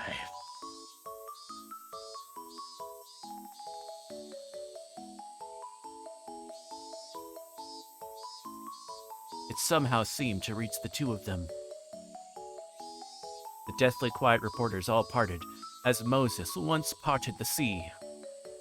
But Moses probably didn't go through the parted seas this quietly. If you were playing baseball, then tell me that from the start. What? Did I not say that? I mean, I told you to come to the campus with a baseball bat. What else could you have thought it was? And what better of thinking caused you to mistakenly bring a golf club here instead? I think Ichi-kun must have done it on purpose to lighten our moods and get us pumped, I think. Reina smiled bitterly and covered for me with all her might. Please believe her, everyone. I'm begging you. Keiichi loves golf. Pet. Rika-chan started patting my head, a broad grin on her face all the while. I pushed her hand away, grabbed her from behind by her suspenders, and picked her up like a kitten. Meep. Rika-chan! Why didn't you tell me it was a baseball game when we met at the station? I would have had such a disgrace. Nipa! Richan's smile was like the sun, so incredibly innocent. She's glowing. When I saw Rika-chan's radiant smile, I couldn't help but feel like I could forgive anything she did. Aha! Clearly she feeds her. Clearly her powers feed She sustains her powers by feeding upon the suffering of others. That is what I'm determining at the moment. However, if Rika-chan thought I actually would, then she had another thing coming. Anyway, this is your punishment. Reina. Meep? Rika-chan still plucked up in my hand. I offered her to Reina. That's right. The kittenified Rika-chan sent Reina's voltage into overcharge. Oh, I'll take her. I'll take her. Reina will take her. Oh, so cute. Hop, spinny, spinny. Reina stuck out her tongue like a chameleon and preyed upon Rika-chan while spinning her around. Rika-chan's so cute. Rika-chan's so cute. Oh, meep, meep. Reina held her tight as a vice and began to get her fill of rubbing her cheek into Rika-chan's. Their cheeks rubbed together tightly. Rika-chan's face, it looked like it was being crushed by Reina's. Yes, so cute. I do not know what has happened, but it looks like Rika has gotten her just desserts. Yeah, I recently found out that Rika-chan isn't only cute. Oh, got Keiichi-kun's permission. I'm gonna take you home. Meep, meep, meep, meep, meep. For the moment, I just gave her a 3-minute time out. By the way, Satoko, that urgent call was for a baseball game? Yes, that's correct. You said you had a house party with your family. I suppose I was wrong to ask, but times of trouble like these, you obviously must prioritize friends over family. I felt like that's what I was supposed to be saying, not you. Well, it was just a business party for my dad, I guess. Anis felt glad to be called out here. So what's the crisis situation look like? 6-7? Which means our team is losing, huh? 2 outs in the bottom of the 9th? What the heck? The game is almost about to end. You would have a little more time if you'd gotten here sooner. You have any idea how difficult it was for us to hold out this long? Alright, I'm sorry. Okay, so, what am I doing? Am I gonna be the pinch hitter? Just leave it to me. It may not look like it, but I went to the batting cages a lot before I moved here. And I would have gone pro if I weren't for my bum knee. My dad went there for fun, and I used to go with him pretty often. Pretty confident about just hitting the bat with the ball, but... Boom.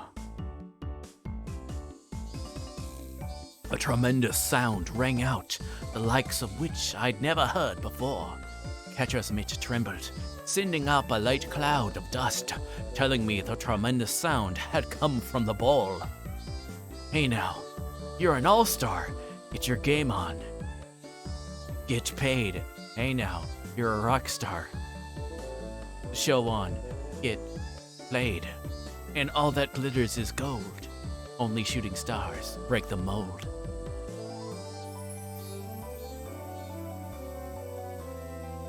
I apologize. What's up with that crazy fastball anyway? Surprised? Yeah. That's a bona fide Koshian level pitcher. Don't you know about left arm Kameda-kun, the ace of Oishima? Oishima? Sorry, can't say I do. Wait, Mion? What happened to you? Mion showed up, and to my surprise, she was wrapped up in bandages. What on earth happened? Well, you came late. I guess we need to explain from the beginning. Oh, done with Rika-chan? Yep. I had a lot of fun, and she's so cute. She's so soft and fluffy and squishy. Oh, I could eat just her cheeks 3 meals a day. Me, I can't get married anymore.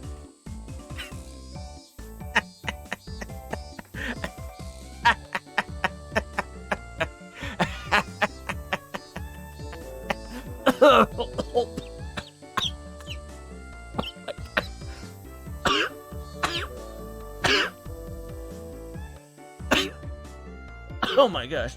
Yeah. I'm okay. I don't know why. I feel like it's a bad sign that type of thing, joke makes me laugh that hard, laugh so hard I choke. I feel like that says some very bad things about me. Where the chat's going, you're a sick kobold. Or sick kobold, Virgil, that you're laughing at that. Bastard.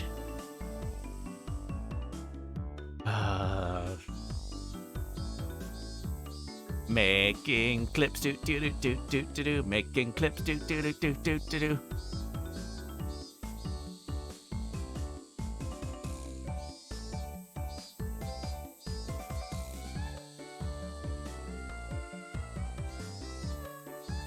I wonder how Rika-chan's cheeks taste if you could eat them 3 times a day.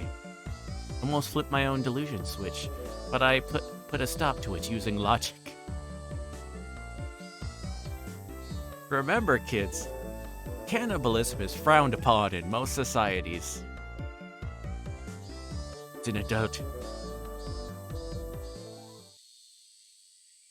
Okay, I'll explain away. Did things get screwed up enough that a Koshian relief pitcher ended up in a baseball game for fun? Everyone exchanged glances. Then, Reina spoke for all of them. At first, well, it was just a normal baseball game. Nothing much. Just a little grudge match between the Hinamizawa fighters and the Okonomiya Titans. You're just having a grand old time, really. Nothing much. It's the reward and penalty, isn't it? Well, in simpler terms, it was an intramural match. A match to settle the grudge between Hinamizawa and Okonomiya. You say grudge, but it's all pretty peaceful and friendly. So why is our whole club a part of it? Some of you are wearing uniforms and some aren't. Last I checked, we weren't the school baseball team. That is, well, it was pretty irresponsible. It happened to have some players who couldn't make it today. They're pretty down in the dumps. We ended up getting involved post-haste. I see. If there weren't enough members, anyone could come to the rescue, whether boy or girl and no matter what grade they were in. That jumbled together feeling was the hallmark of our school. But Rika-chan told me we were crushing them at the beginning. Mia's an amazing batter. She was hitting home runs left and right. Mion proudly stuck out our chest. And there was quite a bit who stick out, if you know what I mean. Ha I'll redeem it myself. Yeah. Yeah. You don't want to be like this. I know. This is disgusting. This is awful. If I could kill it, I would. But I legally can't. I deserve that.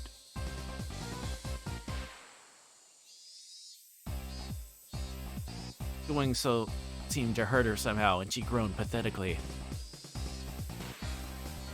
Yes, every time Mion-san went up to bat, he hit a home run and brought everyone on the bases in.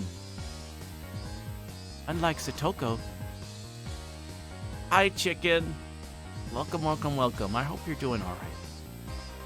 Unlike Satoko, she can actually hit the ball. Rika! Meep!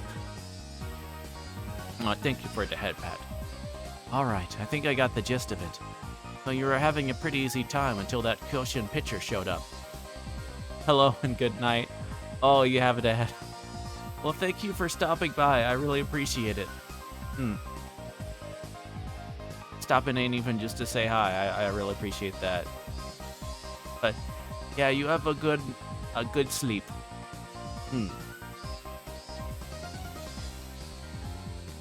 That's right. It's all of us at the beginning. Maybe we didn't get all that many points. We were always getting people on the bases. And Kameda-kun from Oishima just happened to show up to watch the game today. Oishima was apparently a fairly well-known school in our prefecture that frequently sent people to Kyoshin. This man, known as the ace of their baseball team, Kameda, seemed to be quite skilled. Now that I thought about it, it was certainly strange to see cameramen with journalist armbands here to watch a casual baseball game out in the sticks like this.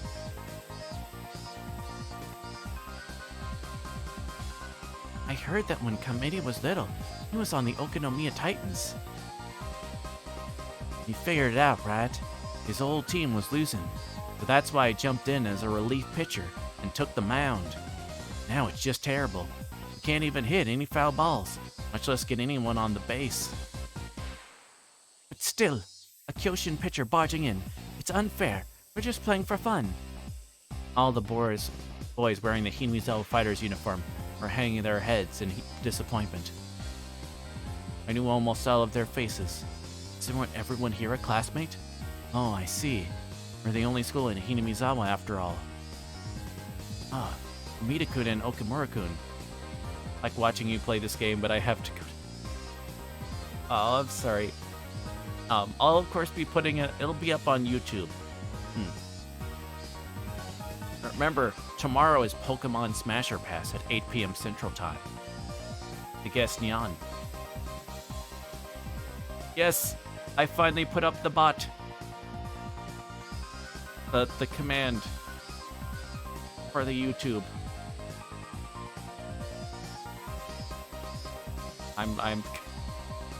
I was productive. You know, for at least like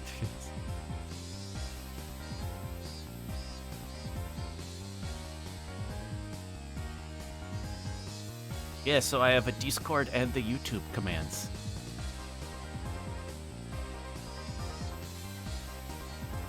Actually, I should put that stuff on a timer.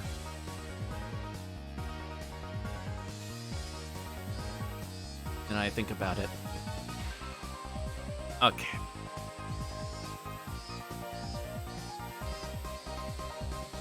I'll just have to put that away, lock that away in the old noggin.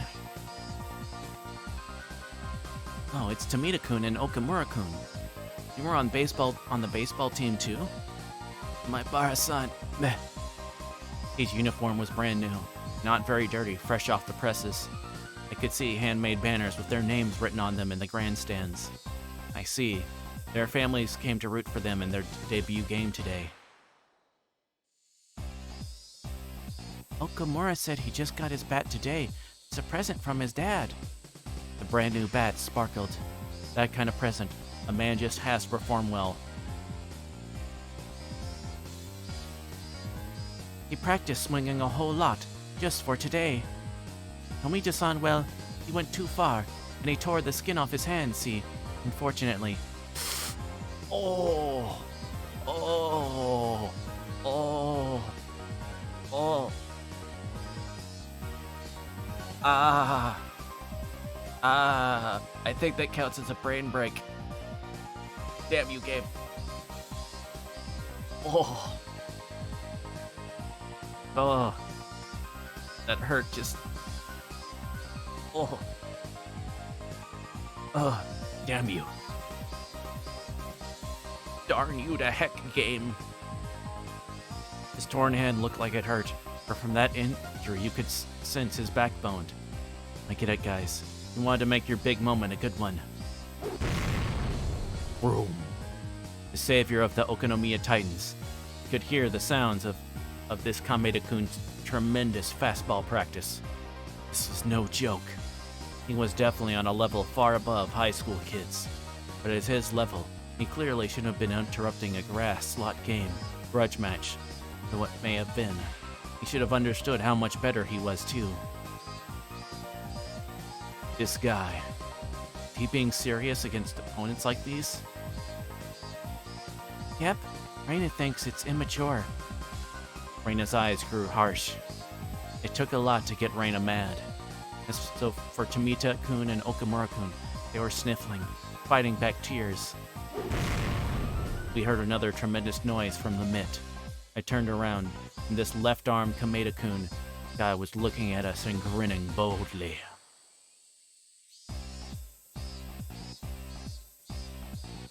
Hi, Sophie. Thanks for coming by. And thank you for the head pat.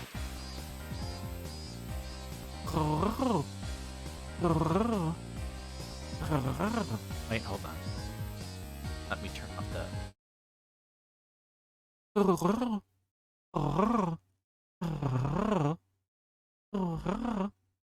I feel like my uwus are out of practice.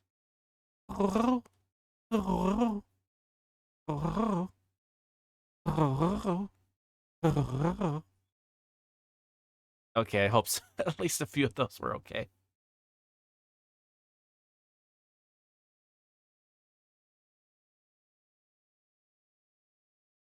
Okay.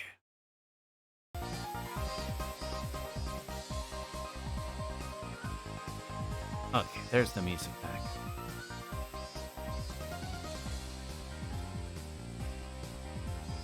Wonderful oohs. Oh, thank you.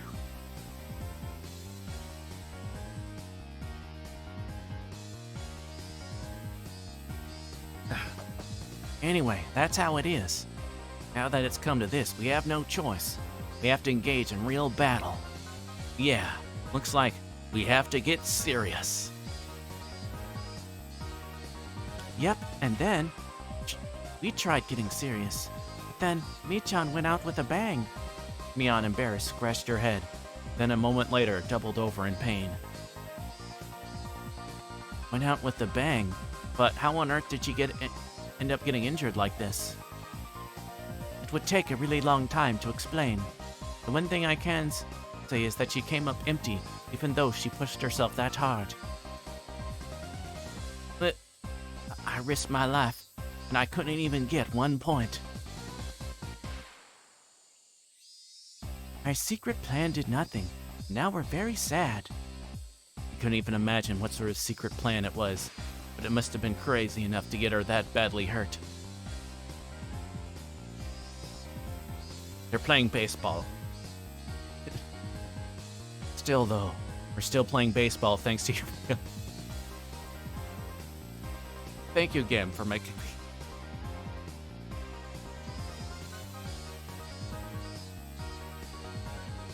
Swinging her as the bat.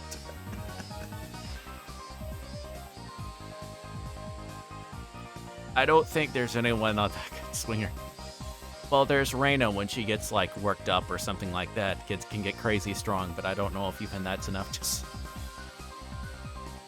to swing another person like a baseball bat. Maybe Mion got in a banana costume and got in it's her going, it's peanut butter jelly time, peanut butter jelly time. Where you at? Where you at? Where you go? Where you go?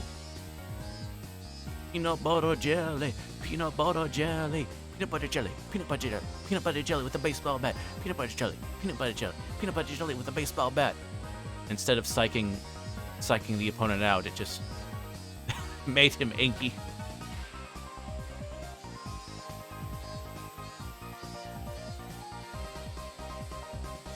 The fact that I can like halfway see her doing that is says something about this game.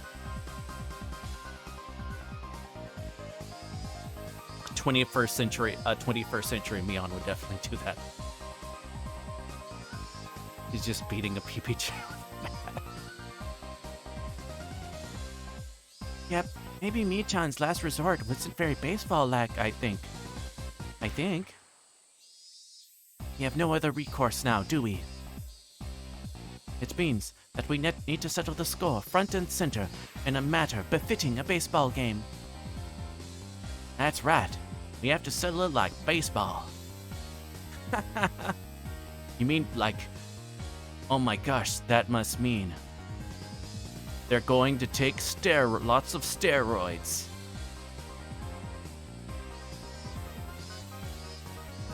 That's what they...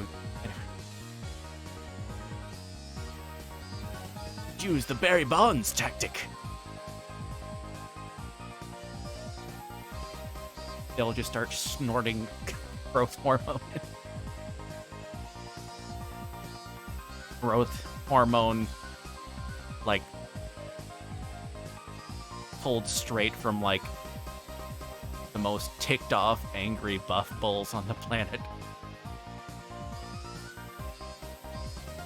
Snort faster, everyone!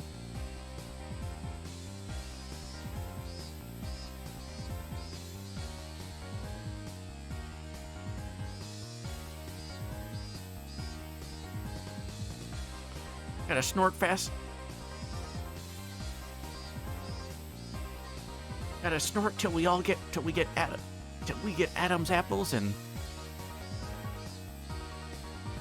Keiichi's things turn into raisins. Okay, I'm gonna stop now. After having already gone that far. I think normal people would have given up and gone for a frontal attack, but as a member of our club, I wasn't about to accept that so easily. Like baseball? I don't know. We look at it like a baseball game then. We can't be picky, can we? It is our club's creed, after all. That's correct. We can't be picky. That's the virtue of our club. Oh, ho, ho, ho. Reina and Satoko laughed to each other delightfully. It wasn't really a virtue we could brag about, but the best thing about our club was that we never rolled over and gave up. But the cameras are all watching very closely. It'd be hard to cheat. Rika-chan spread her arms wide, indicating the array of reporters in the bleachers. She was right. All those cameramen watching us through those cameras with giant telephoto lenses. Foul play would be fairly tough. That's right. That's the bottleneck. Everyone's eyes are on us. We can't be too bold. Ow. I never did think Nichan's ways were very ladylike, though. Satoko and Rika-chan both nodded behind Reina. And let's get down to business to defeat the Huns. Did they send me Keiichis? When I asked for... I didn't think ahead of that. The time. Something.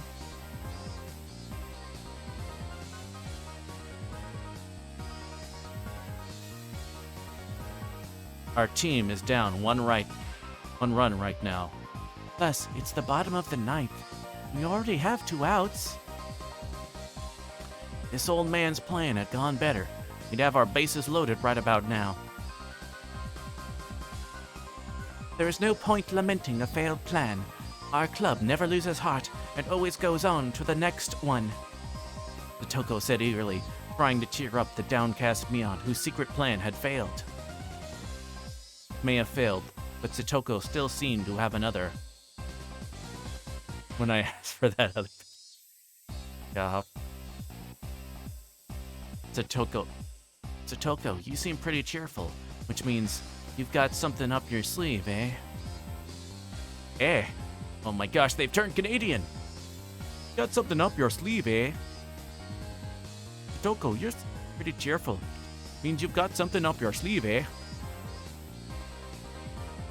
That was not a very good Canadian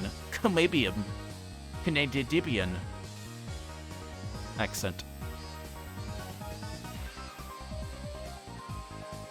Ichi-kun, who do you think she is? Satoko-chan, you know.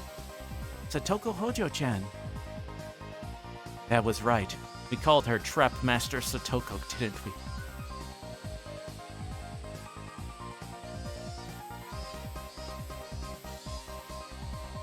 I'm sorry, because in any sort of anime-related thing, my interpretation of what that means has been somewhat warped, unfortunately. She would ensnare her opponents at the perfect moment, the very end. Everyone in our club knew that we could never, ever let our guards down against Satoko. I may have taught her. She's grown a lot and doesn't seem to want to stop. It's a trap! Sometimes even I'm astonished at how she overcomes such slim margins. Either way, Meep bats next, then Satoko. We are losing by 1 point, but if we could get the next runner on a base, then the runner after that could hit a big one and end the match. And that final batter was Satoko.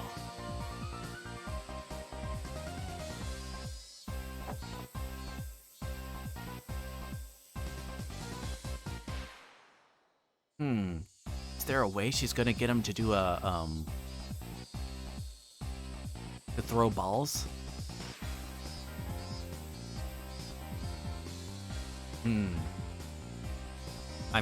That's what my money is on. See? Feel like we can win now, right? Can't imagine what she's got set up. It's gotta be some kind of trap for sure. If I were the opposing pitcher, I'd definitely walk her. There was no way Satoko was going to hit a home run, even in my dreams. She was going to stand in the batter's box normally, without any kind of plan. I can't think of anything else she could do. The fact that you called me here, I see. I think I know where this is going. It's meant that I was a necessary piece of Satoko's trap. I'm excited. I wonder what Satoko will do. I can't wait to see Satoko's walk-off home run either. Kei-chan is indispensable for this. Understand? It's our last chance at creating an upset. We absolutely cannot fail.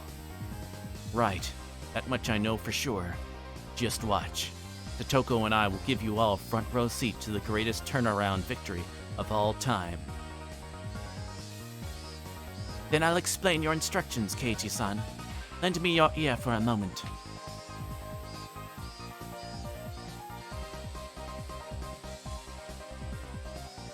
But he is not a friend, Roman, or countryman. See what I did there? Shakespeare joke. Yes, Elizabethan theater joke. That's what all the young people enjoy these days, indeed. Yes. Satoko and I huddled up in a hidden place and held a briefing that anyone watching could tell was suspicious. Wonder what my Bara-san and Hojo are talking about. I pray it's not some crazy trick like the one the president used. Our teammates, Ueda-kun and Okamura-kun, seem very nervous. Reina gave them a wide smile, trying to dispel their anxiety. It'll be okay, everyone. Satoko-chan and Keiichi-kun will be able to pull this off for us. But Ryugu-san, we're up against the Koshian pitcher. I don't know if Satoko's traps will be much good. Now everyone, be silent and watch. You're gonna get to see an interesting game. Mion, who knew everything about to transpire, looked like she was having a hard time stifling the laughter bubbling up within her. She was so terrifying as an enemy, so reliable as an ally. Mion waved her hands at the umpire. We got a pinch hitter. I'm Mion Sonozaki. I'm switching out with Keiichi Maibara. Are you sure he'll be alright? The umpire turned an icy gaze on the pinch hitter who had jumped in with the golf club. Don't underestimate Keiichi-kun now. The members of our club are the only ones grinning with wholehearted confidence.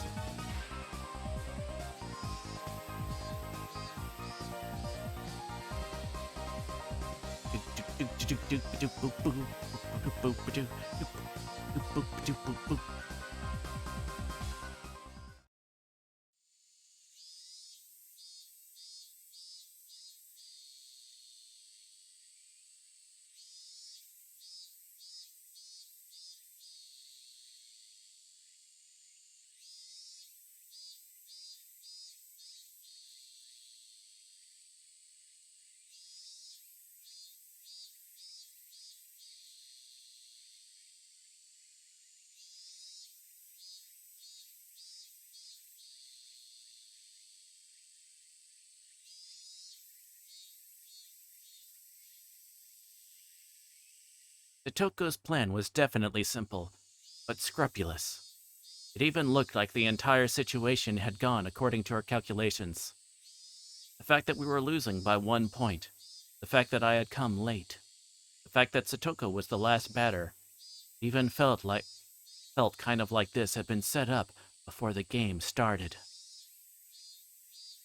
There had been a lot of time since I got here. During that time, the opposing pitcher, Kameda-kun, took a bathroom break. Even that felt calculated.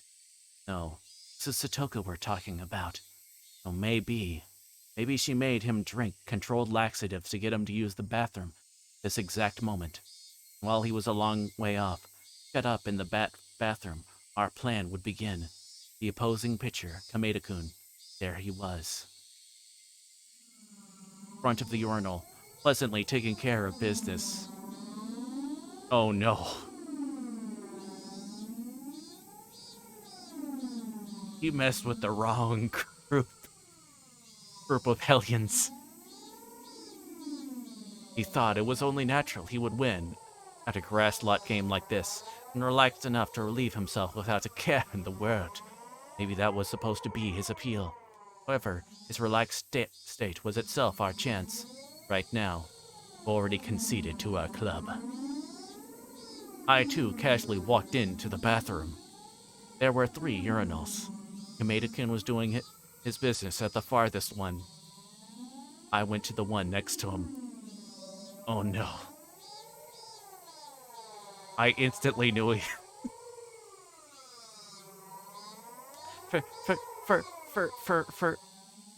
For those without PPs, let me explain.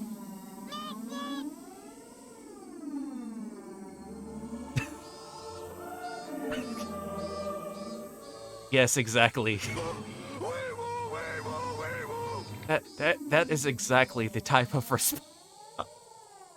Basically, if there are 3, you see these, tell me how many urinals you see. Now, if you do not have a PP, you would probably say, well, Virgil, there are 3 urinals. No, that is incorrect. There are 2. You see, there is the one on the far left and the one on the far right. You do not use that middle one. Okay? So, their target is on the far right, which means that normally what would happen is you go to the one on the left, far left. But he has broken the unspoken protocol of the urinal and gone to the one right next to it. And there, as Sir Faklov mentioned, there were no dividers as well, which makes it even worse. In other words, their plan involves him being right next to him at a urinal.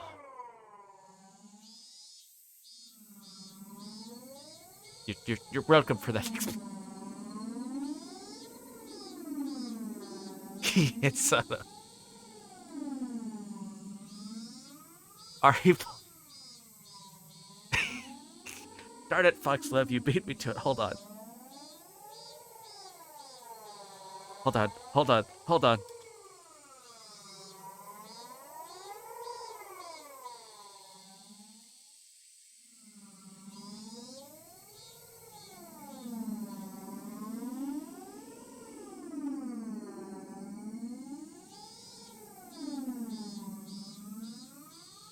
Darn it, why can I not find these?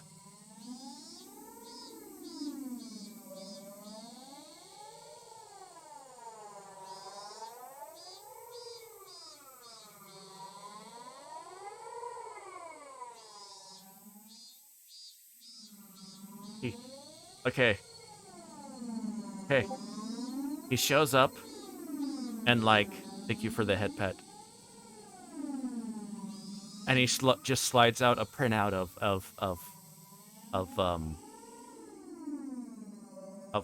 this. Just like, hey.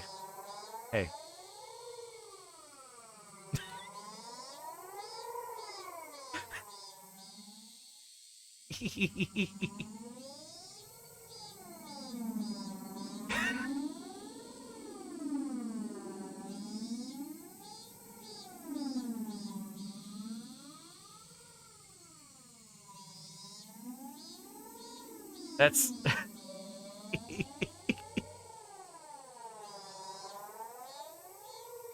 No, I did not have that like in a prepared in a file. I literally just Googled.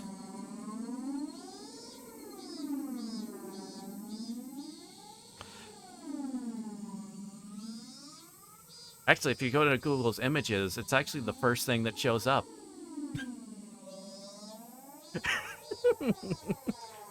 If you Google the nice cock bro,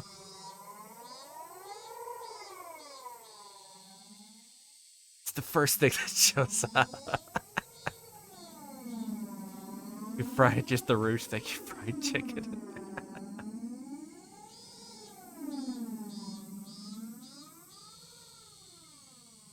Okay, I'll remove it.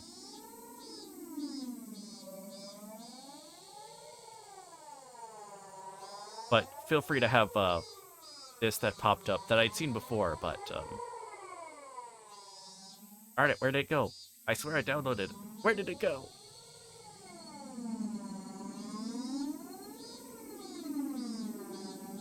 That's not where it was supposed to go.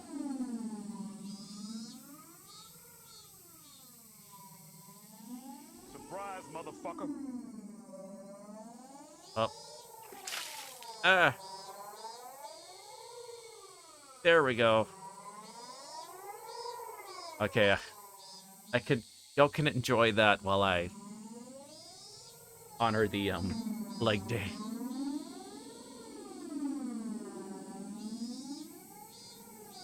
Of artwork.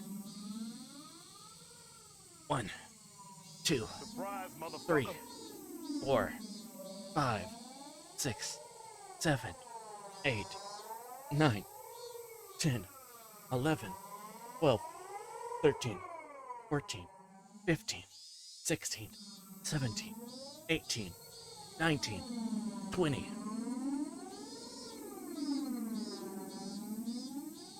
Anyone else? Anyone else?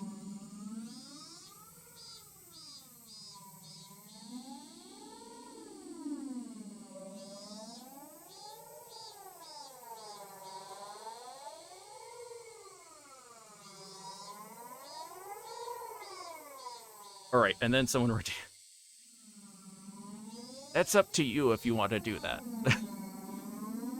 Let me honor this, the drink routine.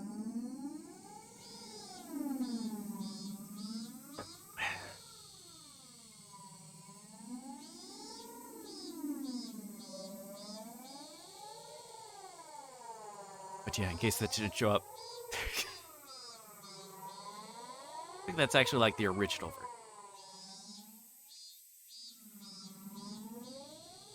Okay. Alright, let's see what cursed thing is gonna...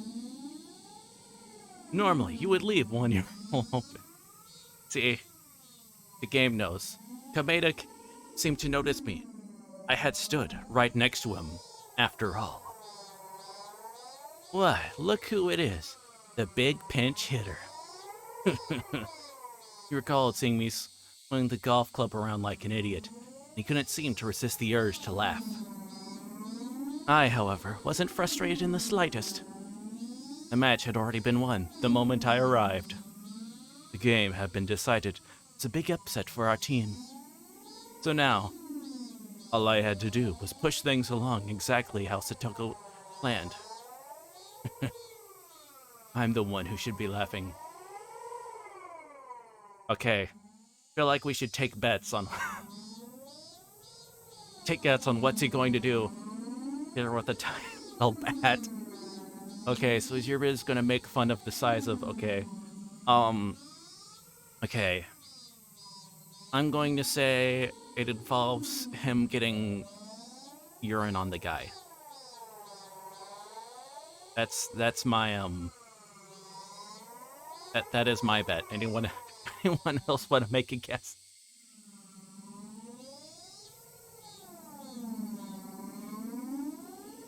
No, no, no, no, no.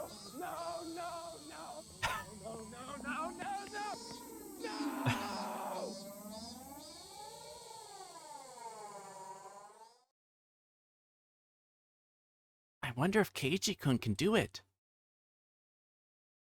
He will be fine. When Keiichi-san is serious, he can do this much before breakfast. Tomita and Okamura, our underclassmen, asked another question with much trepidation. Is Ibara-san really going to be able to beat that pitcher? Don't feel any confidence in Kei-chan after being in the same class with him?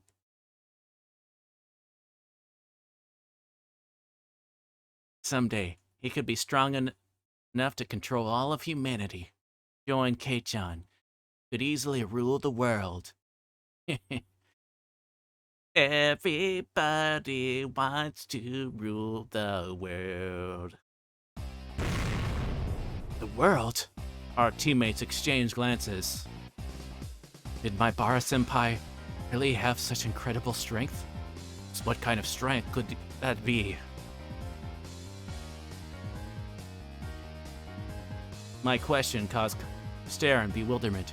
For a moment, he didn't know what to say. Sorry, I don't think I heard you right. Wait. Is he going to bribe them?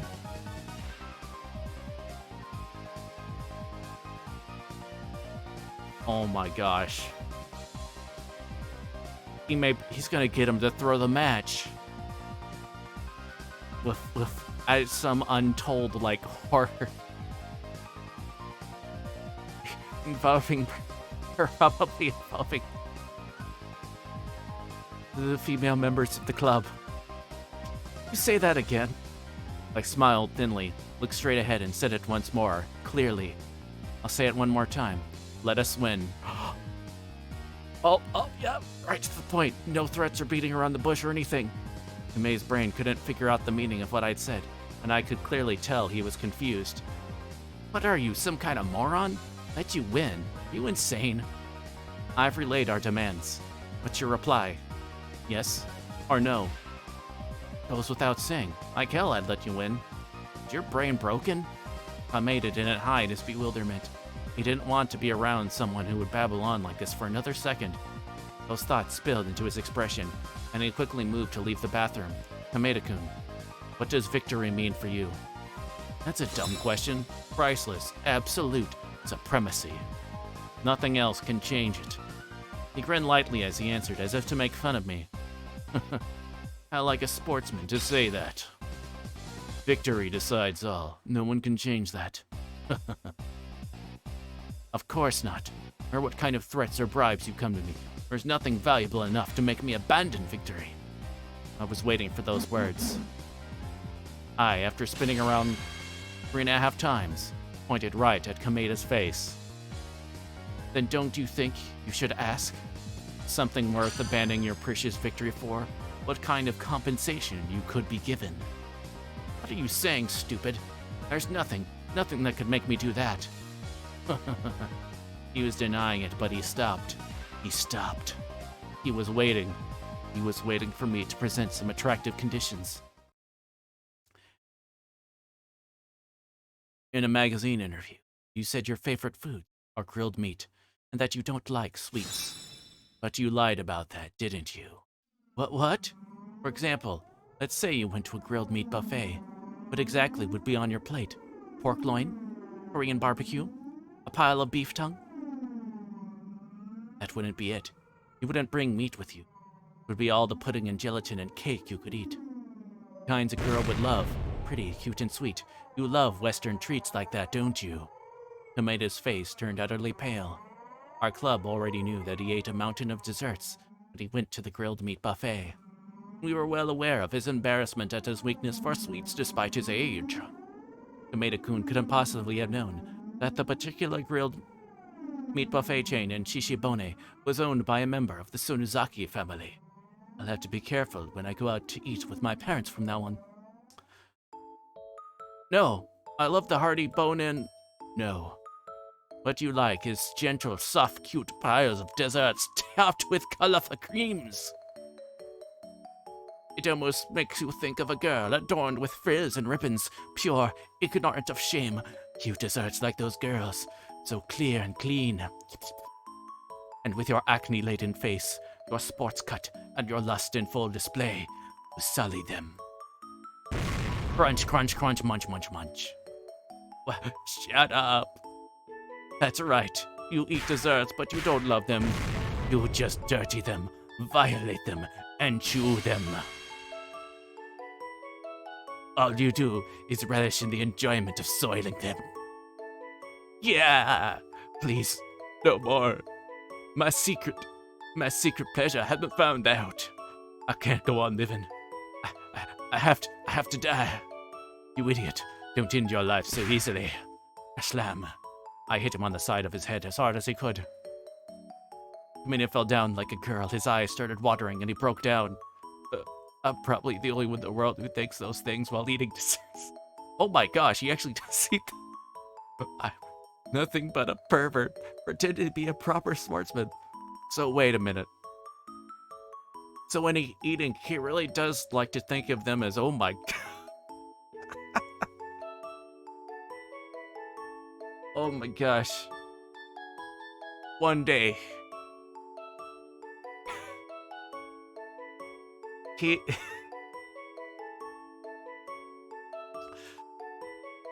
after his inevitable steroid scandal as a professional baseball player, where he has to retire in shame, he will make a fantastic Discord mod.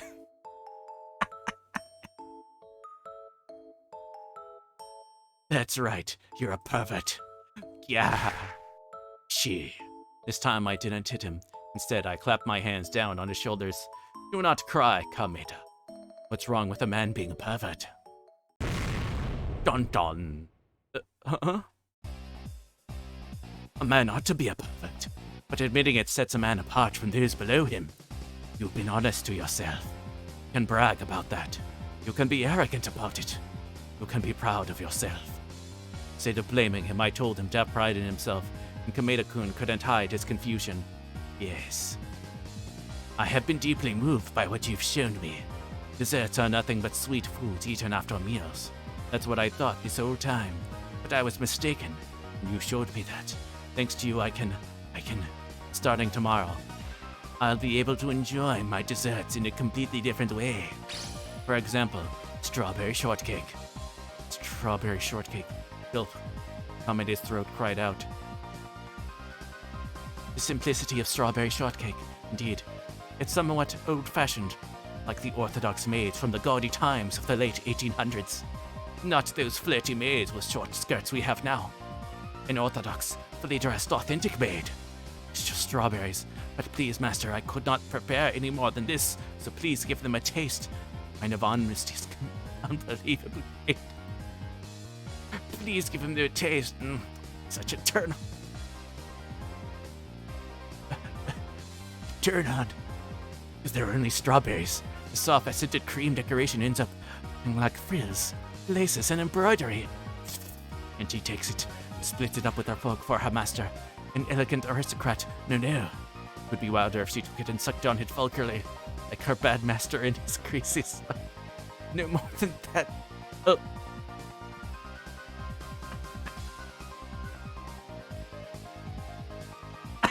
Oh my gosh, I can't.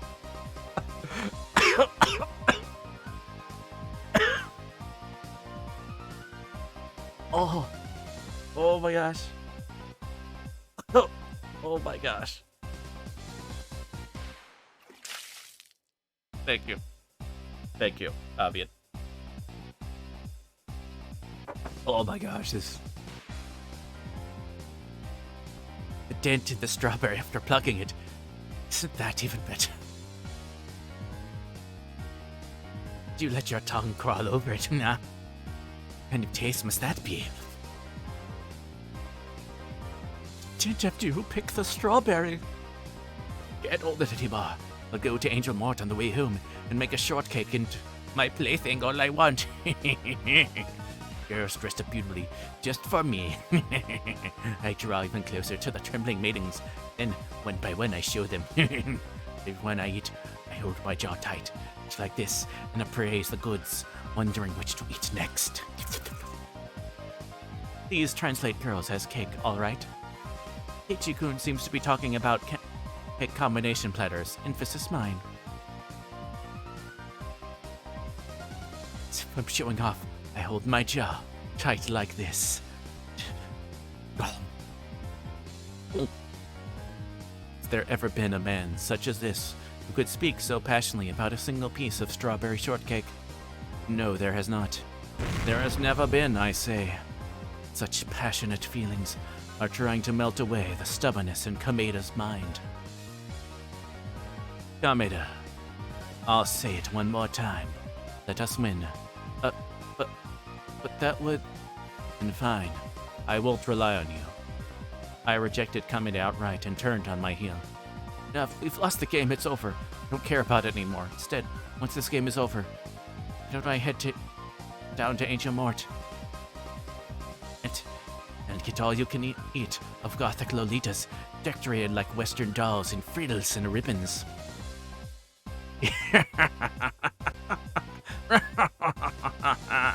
Tonight will be the greatest feast I have ever known. Lolitas? All you can eat? Thud. Despite this being the bathroom, Kameda-kun put both his hands on the floor. I was wrong. What's wrong, Kameda-kun? If you have something to say, then say it. This is the first time I've met someone like you. Till now, I've always thought something was wrong with me, and I had to have fun secretly. What are you waiting for, tiny man? I already said, admitting your perversion is what separates the boys from the men. You are a man entitled to pride. Now, reach out your hand and show me how great you really are. Come with me and accept that this is our world.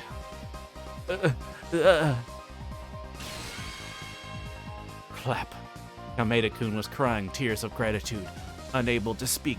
That was the moment we exchanged the most zealous handshake the world has ever known. The handshake of the bond of our souls, ardent and intense, tight and steadfast. For a long time, we remained that way. It was an enthusiastic handshake, as though we were two brothers separated at birth, embracing each other tightly, as though it would give us back the time we had spent apart. That was the moment the man who would pass into legend for eating as much during Angel Mort's all-you-can-eat dessert day that he was banned from the restaurant forevermore was born. He would eventually write in his autobiography that our meeting this day was fate, but none of that had anything to do with this. Then, until later, for now, just play the game the way I described it. With just that, I turned on my heel and made to leave the bathroom. But then, Kameda-kun stopped me. Wait, at least tell me your name.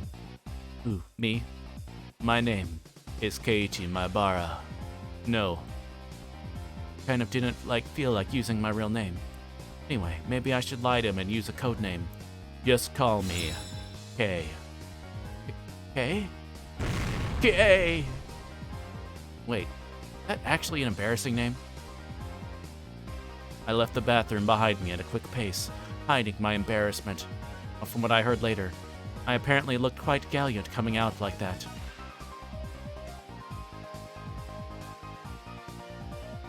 Satoko to Keiichi-san, how did things go? Keiichi to Satoko, negotiation successful. We settled down on he and I getting all-you-can-eat dessert at Angel Mort. Mion, no problem, right? 2 guests for Angel Mort's all-you-can-eat dessert. Roger that. I'll set it up.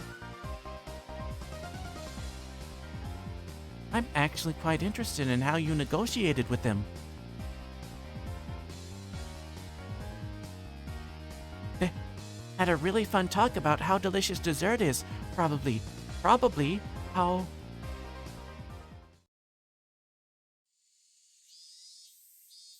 So, oh wait, I think I need to add 9 or whatever.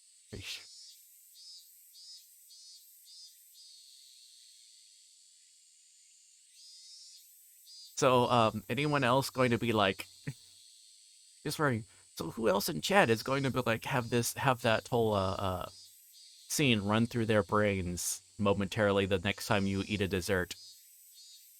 Next time you eat like cake or something. Or especially if someone offers, hey, y'all want some strawberry shortcake? Everyone's like, yay, and then you're like, have that moment of, you're either like, strawberry shortcake. I did. Or you're like, no, I'm good. You either get way too excited about it, or start getting embarrassed and be like, no, thank you, I'm very good, thank you.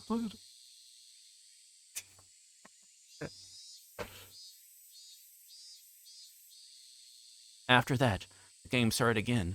I entered the batter's box as a pitch hitter in place of Mion, but all of the pieces were already in place. Boom. Straight pitch whipped by me like a bullet, true to its name. The camera people raised their voices in wonder and clicked their shutters. Sharp pitch as always. Really going places this summer, isn't he? That golf club pinch hitter standing straight up, too. Doesn't Kameda-kun look a little strange? Like he's got a cold sweat. I patted my shoulders with my bat and sneered at him in a relaxed voice. What's wrong, Kameda-kun? Not feeling well today? Couldn't swing at the ball because I was too busy laughing at it. Was that all you got? Too little. Boom. Next pitch, with the same incredible speed as before. It curved sharply and should have thrown off the batter's skill. But Keiichi didn't move at all. He just watched it coolly. You don't need any little tricks on a straight pitch, Kameda-kun. Do people fall for those curves a lot? Batters around here, that is. Both the reporters and all the people watching noticed something was strange here. Was Oishima's Kameda, the pitcher who conquered Koshian, losing the mental battle? The next straight pitch had incredible speed again, but it went a little wild. It was a ball. I snorted. I didn't even bother to get ready for it. Kameda-kun, scared of going right down the middle? Everyone calls you the best. You'd never walk the batter. Murmur. The abnormal, unexpected situation spread confusion throughout the reporters. What is he? Who is this Keiichi Maibara? How can he be so relaxed when faced with that supreme fastball? He's just bluffing. He knows he can't win. Kameda would never throw a ball that an insincere guy like that could hit. No, I don't think it's a bluff. They say that at a high level you can see right through others. Kameda is without a doubt one of the best, which must mean he can see through to that mysterious man's true value. A really businessman person-looking guy took off his sunglasses and gazed upon Keiichi. Is this? Could it be? Idiot pinch hitter who came in cheering them on with a golf club was actually a genius? I'm sure baseball has long since it lost its charm for him, and now he's trying to switch over to golf. A genius slugger, making a transfer into the golf world. What a tremendous loss for baseball. Stop the presses. We're changing up our sports columns. Room. Ball. Now it's a full count. Murmur. This excessive production was, of course, all being dramatized by Satoko. The big shots constantly had their eyes on Kameda-kun. If we were to lose easily, they knew the match would have been fixed. Perhaps she wanted this little play of ours to create a mood where it wouldn't be strange for Kameda-kun to lose, but... Satoko, isn't this going too far? Do your best now, Keiichi-san. Today, this game, tomorrow, all of baseball.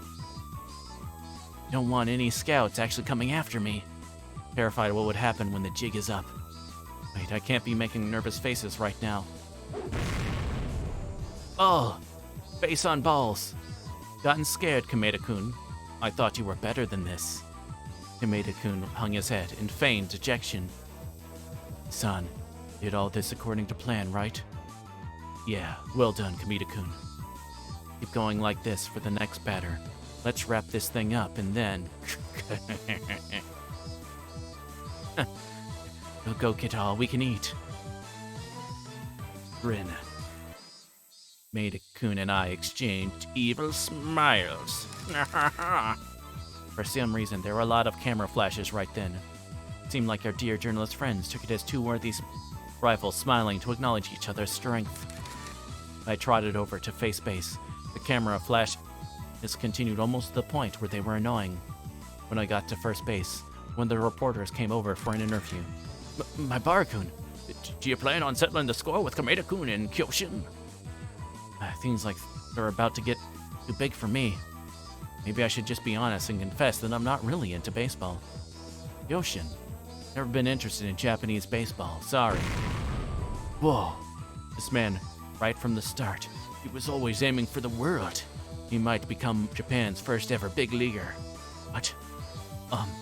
Conversation was getting fantastically out of hand. Oh, I don't care anymore. Strike a guts pose for the cameras in desperation. Yeah, Kei-chan's got on base just as planned. Next, Satoko-chan is at bat. What will she do? What will she do? All right then, time to get that walk-off home run and win it all. Satoko stepped up to plate, waving the bat around. The reporters couldn't hold back their laughter, maybe because they had just seen his battle with me.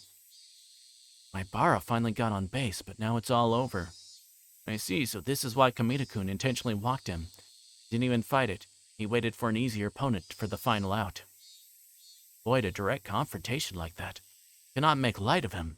That Keiichi Maibara. All right. Come on now, Kameda-san. You making fun of me? Who do you think I am, anyway? No. Maibara-san was one thing. You think I'll lose to the likes of you? Whenever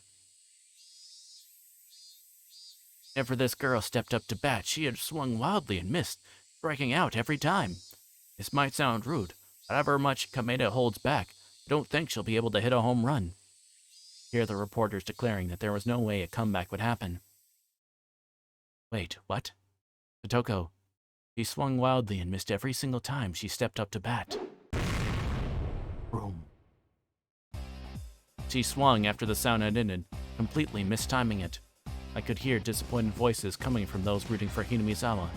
It's only natural. Every single batter had struck out. Even worse came to worse, no one would get a hit. And that's why it didn't sound strange when Kameda-kun said this. I can't take it seriously with someone like you. I'll give you a chance. I'll throw the next one slow and underhanded. I'll let you get a hit or two so you can go home and brag to mommy. Of course, these lines were all a part of the plot too. From out of the corner of his eye, Kameda-kun gives me a look. That all right? Yeah, did great. Looked very natural. Kameda, you're a splendid actor. No, compared to Kei-san, I'm nothing. Even the exchange was seen as heated and enthusiastic by the reporters. Kei-san, we're slowly a pitch. This girl really hit it? Don't worry. Throw the ball like we planned. I think I've got a good idea of how this will turn out. Our exchange over, Kameda-kun moved from set position into a pitching stance. Come on then, throw your merciful pitch. I'll hit a huge home run off of it.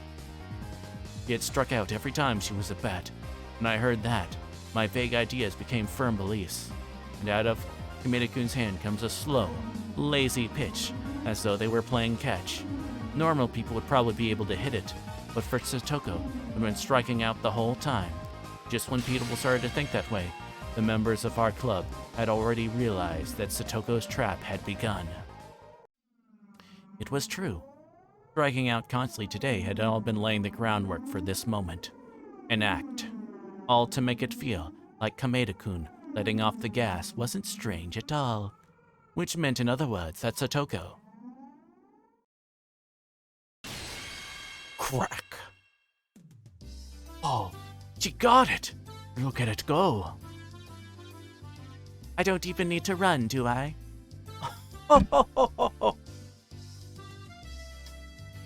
The super huge home run Satoko hit disappeared over the roof of the school. The reporters lost their words at the sight, and then roars of applause. Despite this being what we'd anticipated, I can't help but stare in mute amazement at the gorgeous home run. Satoko strutted over to first base. Come on, what are you doing, Keiichi-san? Second base is that way. Satoko, you are really good at baseball.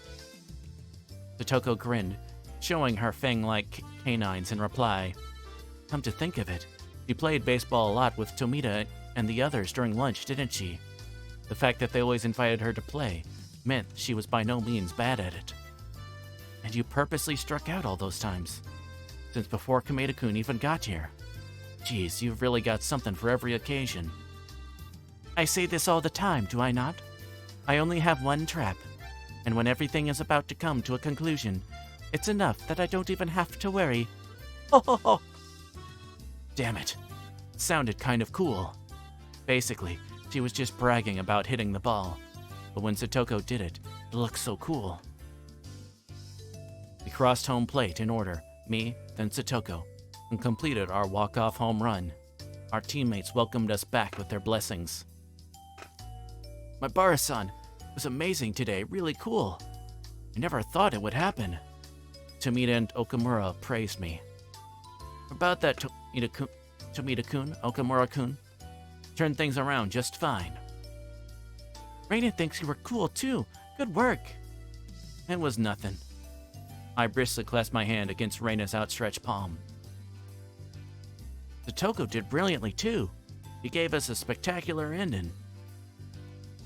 Who do you think I am?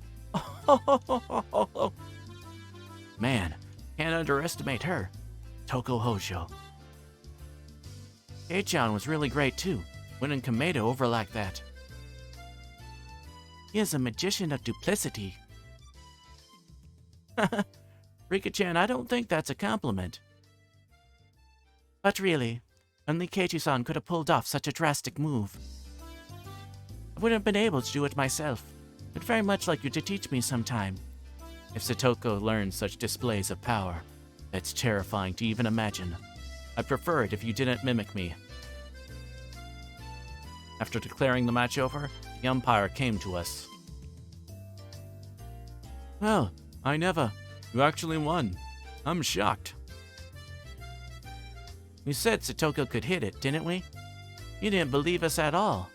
The umpire scratched his head apologetically and apologized to Satoko, smiling dryly.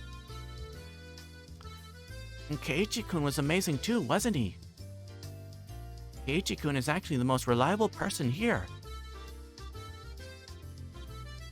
Well, when I saw him come in with that golf club, I certainly had my doubts, but that breathtaking battle against Kameda-kun had me on edge, had me on the edge of my seat. Right, that breathtaking farce. I quirked a wry smile. Not even the Buddha would have realized that while everyone thought this was a fair match, Kameda-kun and I were thinking about our evil desert, violating ways. Yeah. I'm sorry I did that way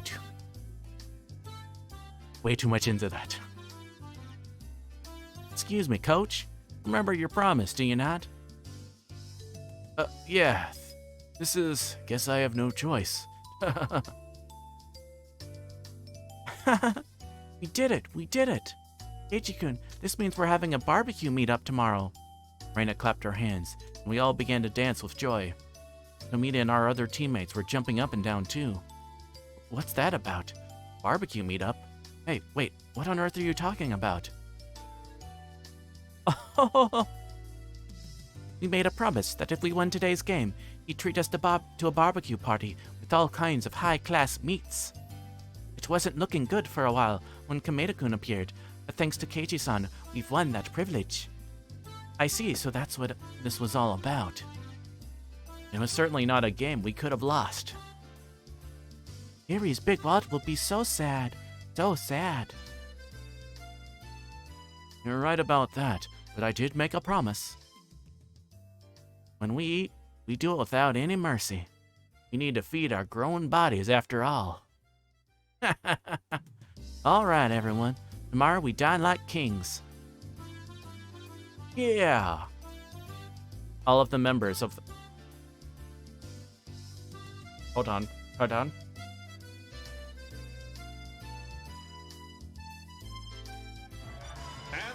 goes wild.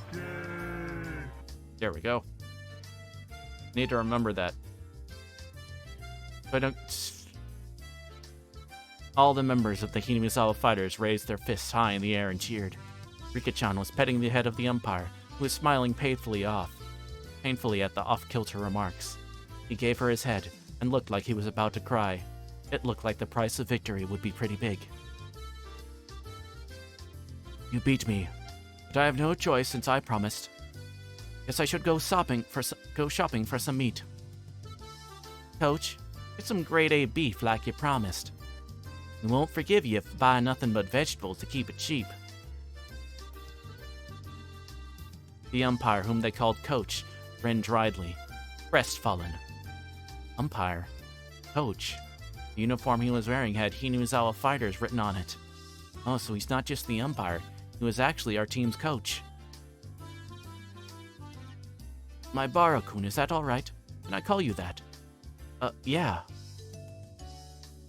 This comeback wouldn't have happened were it not for you getting on base. Please, come to tomorrow's barbecue. No, besides that, would you please consider joining the team? If you're with us, we would dominate the whole prefecture. Haha. Coach, let's leave that aside for now. Put me in, coach. I'm ready to play today. Put me in, coach. I'm ready to play today. Look at me. I can play center field. You should be more worried about your wallet. Despite the coach being an adult, everyone seemed to get along very well with him. Coach, huh? Pleased to make your acquaintance. I'm Irie, coach of the Hinamizawa fighters. Extended his hand to me. I firmly grasped it with my own in reply. I'm Maibara. Nice to meet you. Then the coach shook his other hand and began to stroke mine softly. What smooth hands you have. Such a narrow grain, and you truly take good care of them. Ah, silky smooth. Wait.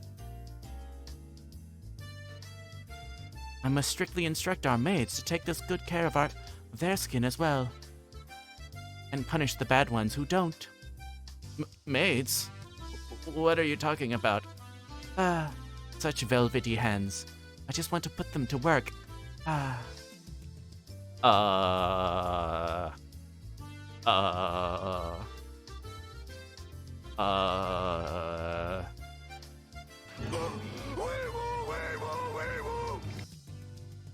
An interesting man, yes. Let's leave it at that. And someone have 911 on speed dial.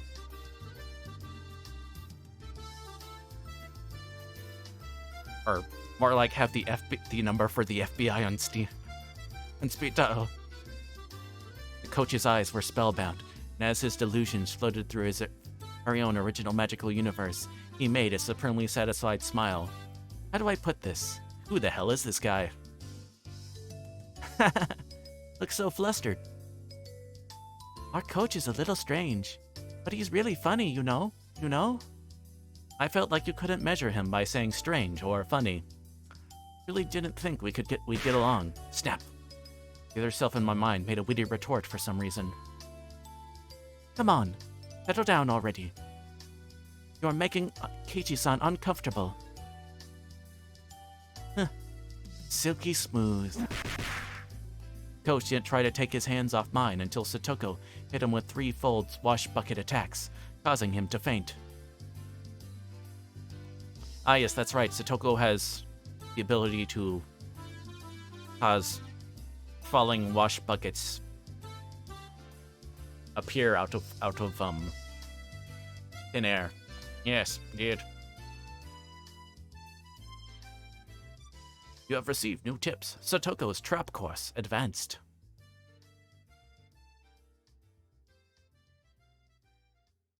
I just got a Steam achievement for finishing this called New Horizons. And of course it has a strawberry shortcake on it. Ah.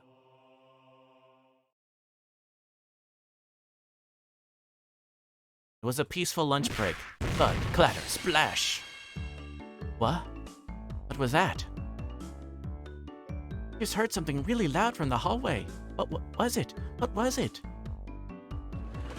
We rushed into the hallway. To our surprise, Coach was there with the water bucket overturned on his head. Coach, are you okay?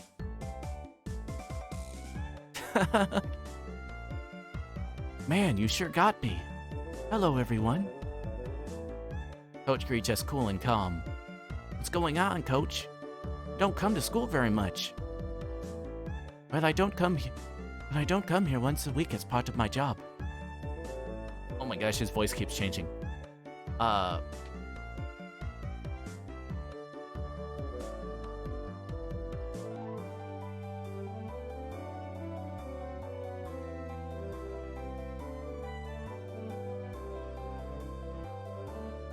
Okay, I'm gonna have to go like,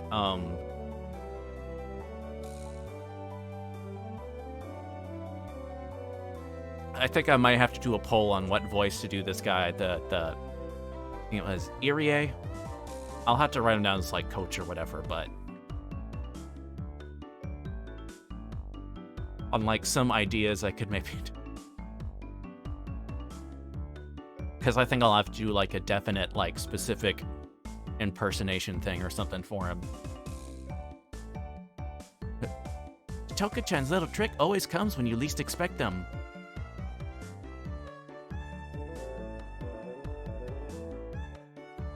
You'll be okay in these clothes? Oh, I'm fine. I'm just thinking of taking it.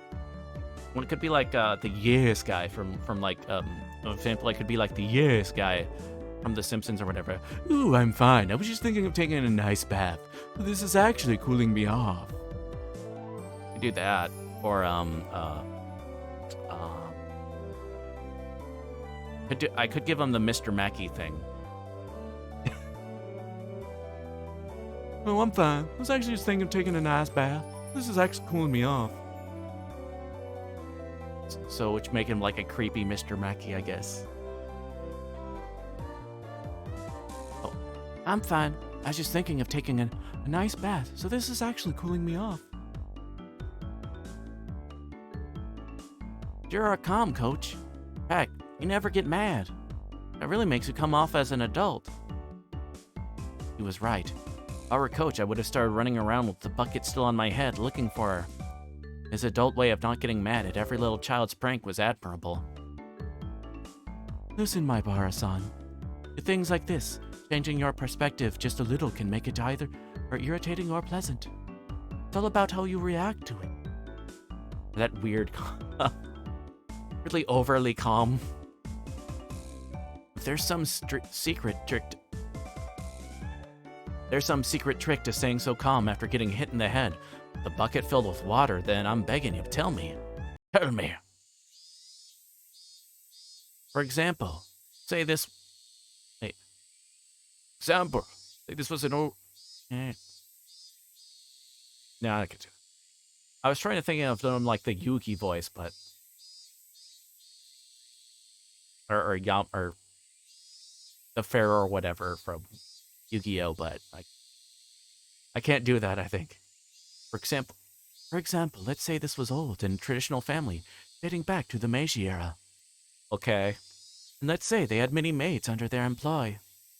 Being a large house, of course, they have all kinds of maids. The veteran ones who turned mean and don't want to give up their jobs, to the new ones who are young and full of energy. See, can you imagine that? Yes. Yes. A space filled with dreamy maids in pink and peach adorned with frills and headbands, with Coach at their center, beginning to spread out before me.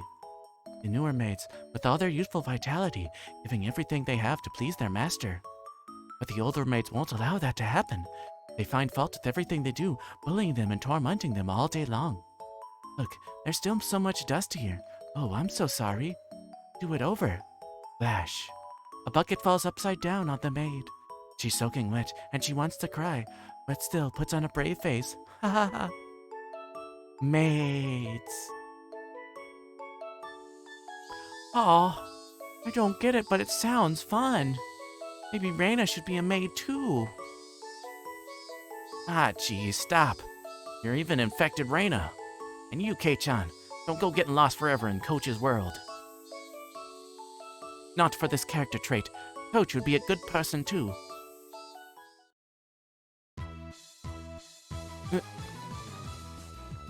One Satoko Houjo sighted. I say, Satoko-san, what's this? Hey, look at all this dust. I say, it's time for you to be punished.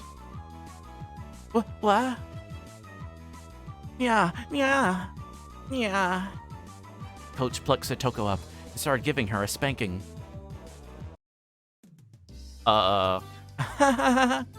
Satoko-chan, you're so cute. She's saying that while our friend's being spanked. I don't know what to say about that. Satoko can put traps together with such brilliant predictions. So strange how she can't predict the very end, though. Is it? I think Satoko-chan wanted this to happen. She wanted it. Satoko wanted this outcome? What do you mean by that? I also have that same question. When she plays pranks on people like this, they always get mad and chase her around. Don't you think it's like a form of communication? Sounds like a terrible way to communicate. Don't people normally say hello to each other? Oh, Keiichi-kun, haven't you heard of it before? People who play lots of pranks are actually lonely and want people to pay attention to them. Reina gave a cool smile and laughed abruptly, explained. That's what I mean. If Satoko-chan plays a trick on someone, she wants them to get mad or laugh and chase her. It's kind of like a kitty biting you softly. Don't you think it's cute?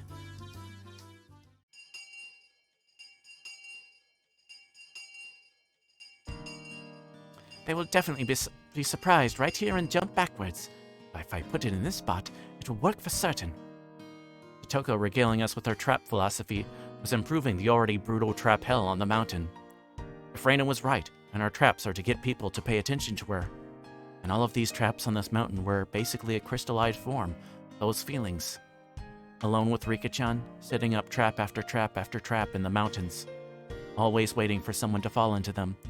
But nobody needed to come to this mountain in the first place. Without a doubt, he and Rika-chan had spent a lot of time imagining how victims caught in their traps would react. Satoko, separated for so long from her beloved Nini, Satoshi. With her stubbornness, she never once said that she wanted him to come home. But all the traps sleeping on the mountain told me how Satoko really felt. Keiichi-san, are you listening? Oh, sorry about that. What did you say? All you have to do is pound one nail into the tree trunk like this, and it's already a great trap. You trip up right here and smack your forehead into it. It would really hurt. A human hammer? Pushing a nail into your forehead? Yeah, that sounds painful. I'm pretty sure that's also called attempted murder. If it was someone really, really evil, this trap could put them to death. Look forward to seeing what sort of villain gets caught by it. Why do you keep on glancing at me like that? Are you saying you want me to fall for it? I could get really badly hurt, you know. Maybe you shouldn't be using this trap. Is that so? Well, true that I can't use traps without love behind them. Then I'll just move the nail here, so that if the villain really reforms their behavior, they won't get caught by it. Satoko immersed herself in adjusting the nail's position. Traps of love, huh? The coach was right. Just by reacting a little differently, everything changes. Come to think of it, maybe you can feel humor and warmth even when Satoko's traps get to you. All finished. Now it's absolutely perfect where it is. It's a trap! What do you think, Keiichi-san? Oh, hi, dude with pizza. Yes, they are making traps, and thus it truly is a trap. Yeah, it's perfect. I hope a villain comes along and gets caught by this trap. Oh! No, of course, it would be better if that didn't happen. Thought I missed the clip competition. Oh, don't worry about it.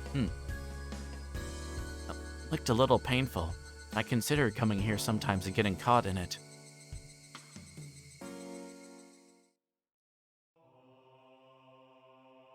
All right.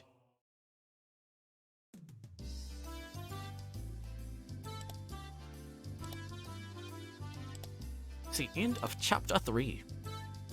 Even with doing the tips. A lot of red flags from this girl. Yeah.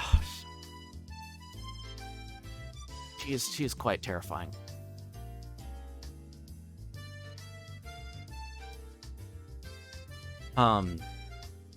Most of the most of the characters in this are, even without the eventual horror elements that appear, they're all quite terrifying.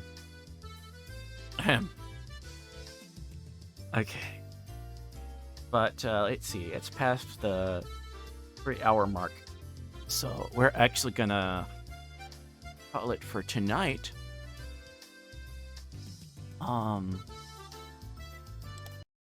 So oh yeah, you don't need your rose anymore. But just a reminder, so tomorrow is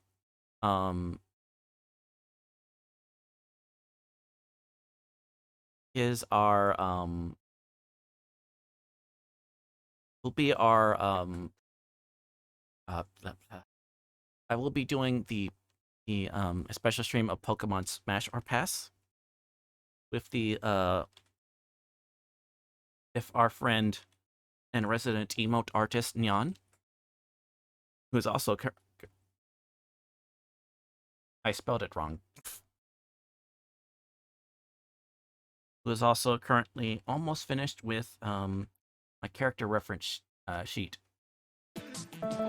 There we go. In this day in history, I have now died. Goodbye, cruel world. Oh, and this one.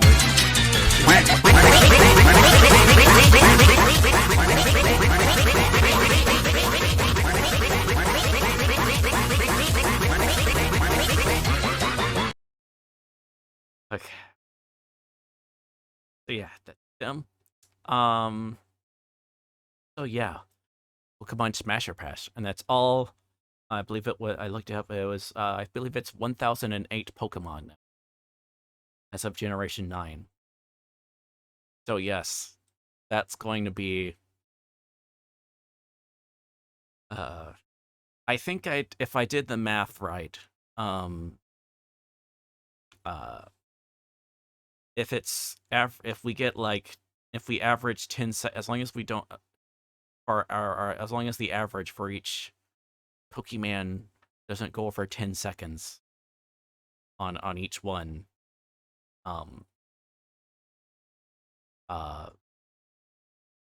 we'll be good. It'll take. Okay, wait. What was it? What did I do?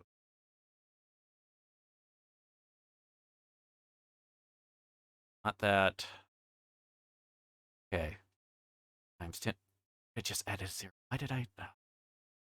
Okay, because divide that by 60, and for the 60 times 10 for the 10 seconds, then divided by. Because then that's the amount of seconds. Divided by 60. So it's in minutes. And oh wait, that's 168. Okay. So then I think that's 15. Okay, either way. As long as that's what we average, then we're good.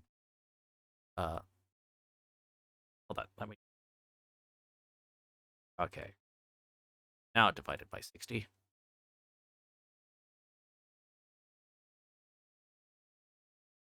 252 minutes. Oh, 4.2 hours. Okay. So average slightly above 10 seconds.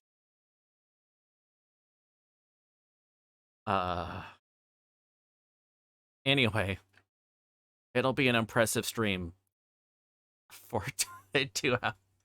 Ah, that is true. That is though one of the sacred numbers appeared. So yeah, it'll be more closer to the 10 seconds. 15 seconds average for each one. Probably made you just probably don't want to go much over hours. But anyway. So yeah, that's gonna be a big thing. So that's gonna be a very blur stream. Anyway.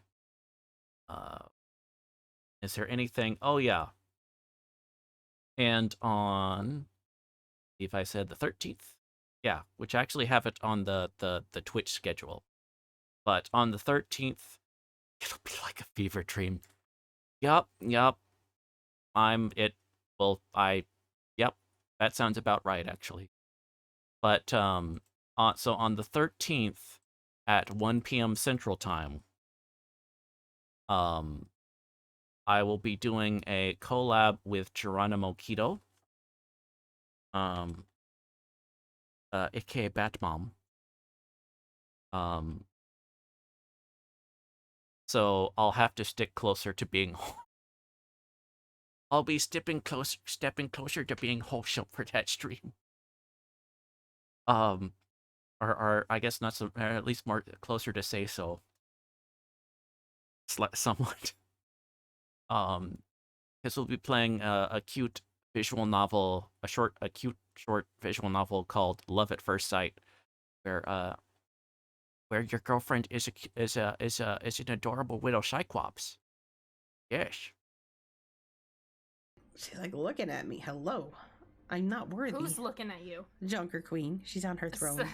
I'm not worthy. Stop. Wait, it's like is that her boot over there? Can I just lick it? Can I reach? Get your tongue. Dude, this is how you get a kiddo.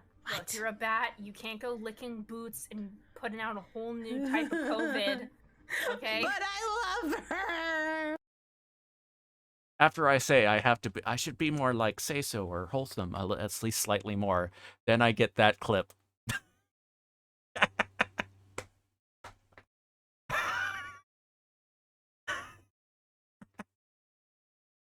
Oh my gosh. I don't know if she's I know sometimes she like listen to my stuff like in bed or whatever. So who knows? She may just not be able to. Okay. So I don't know if she's lurking or anything like that, but so I may just have to tell her, like, oh yeah. So I was talking to my chat, and so when I gave you a shout out after telling, I have to, behave better. I got you wanting to lick an Overwatch character's boot.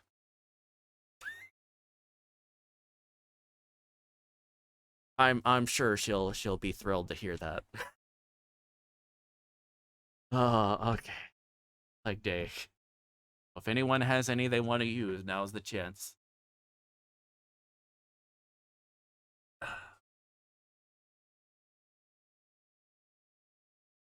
One, 2, 3, 4, 5, 6, 7, 8, 9, 10.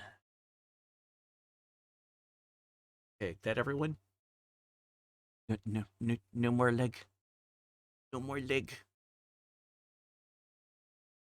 No mas. No mas? Okay.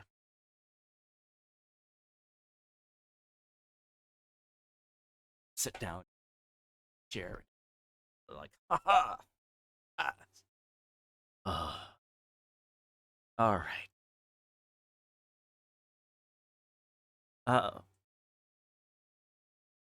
Let's see. Oh, Cobalt Sprick's doing Slime Rancher.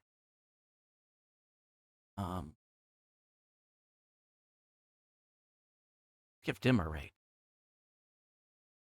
Or wait. No, wait, did I give them a rate just the other two?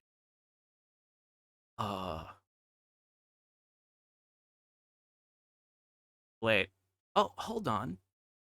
Okay, there's someone I haven't rated in a while. Ikar Tenche, who is a whale shark VTuber. And it's his post-birthday 12-hour stream.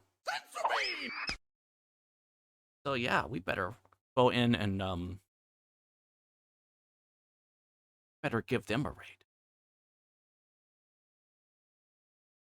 It says special event, so I don't know what they might particularly be doing.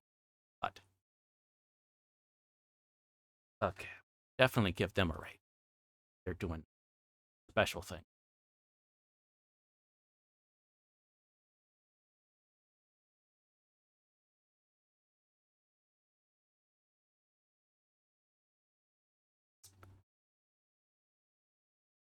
Okay, started.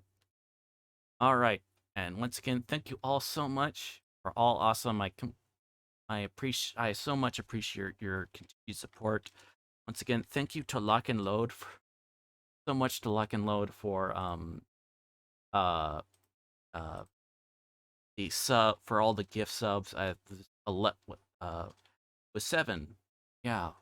Thank you so much.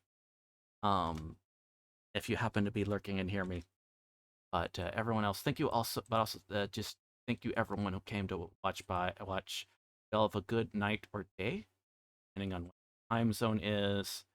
So now let's play out. And yes, thank you, Avian. Thank you very much. I appreciate that. Y'all have a good night or good. Oh, you're very welcome. So,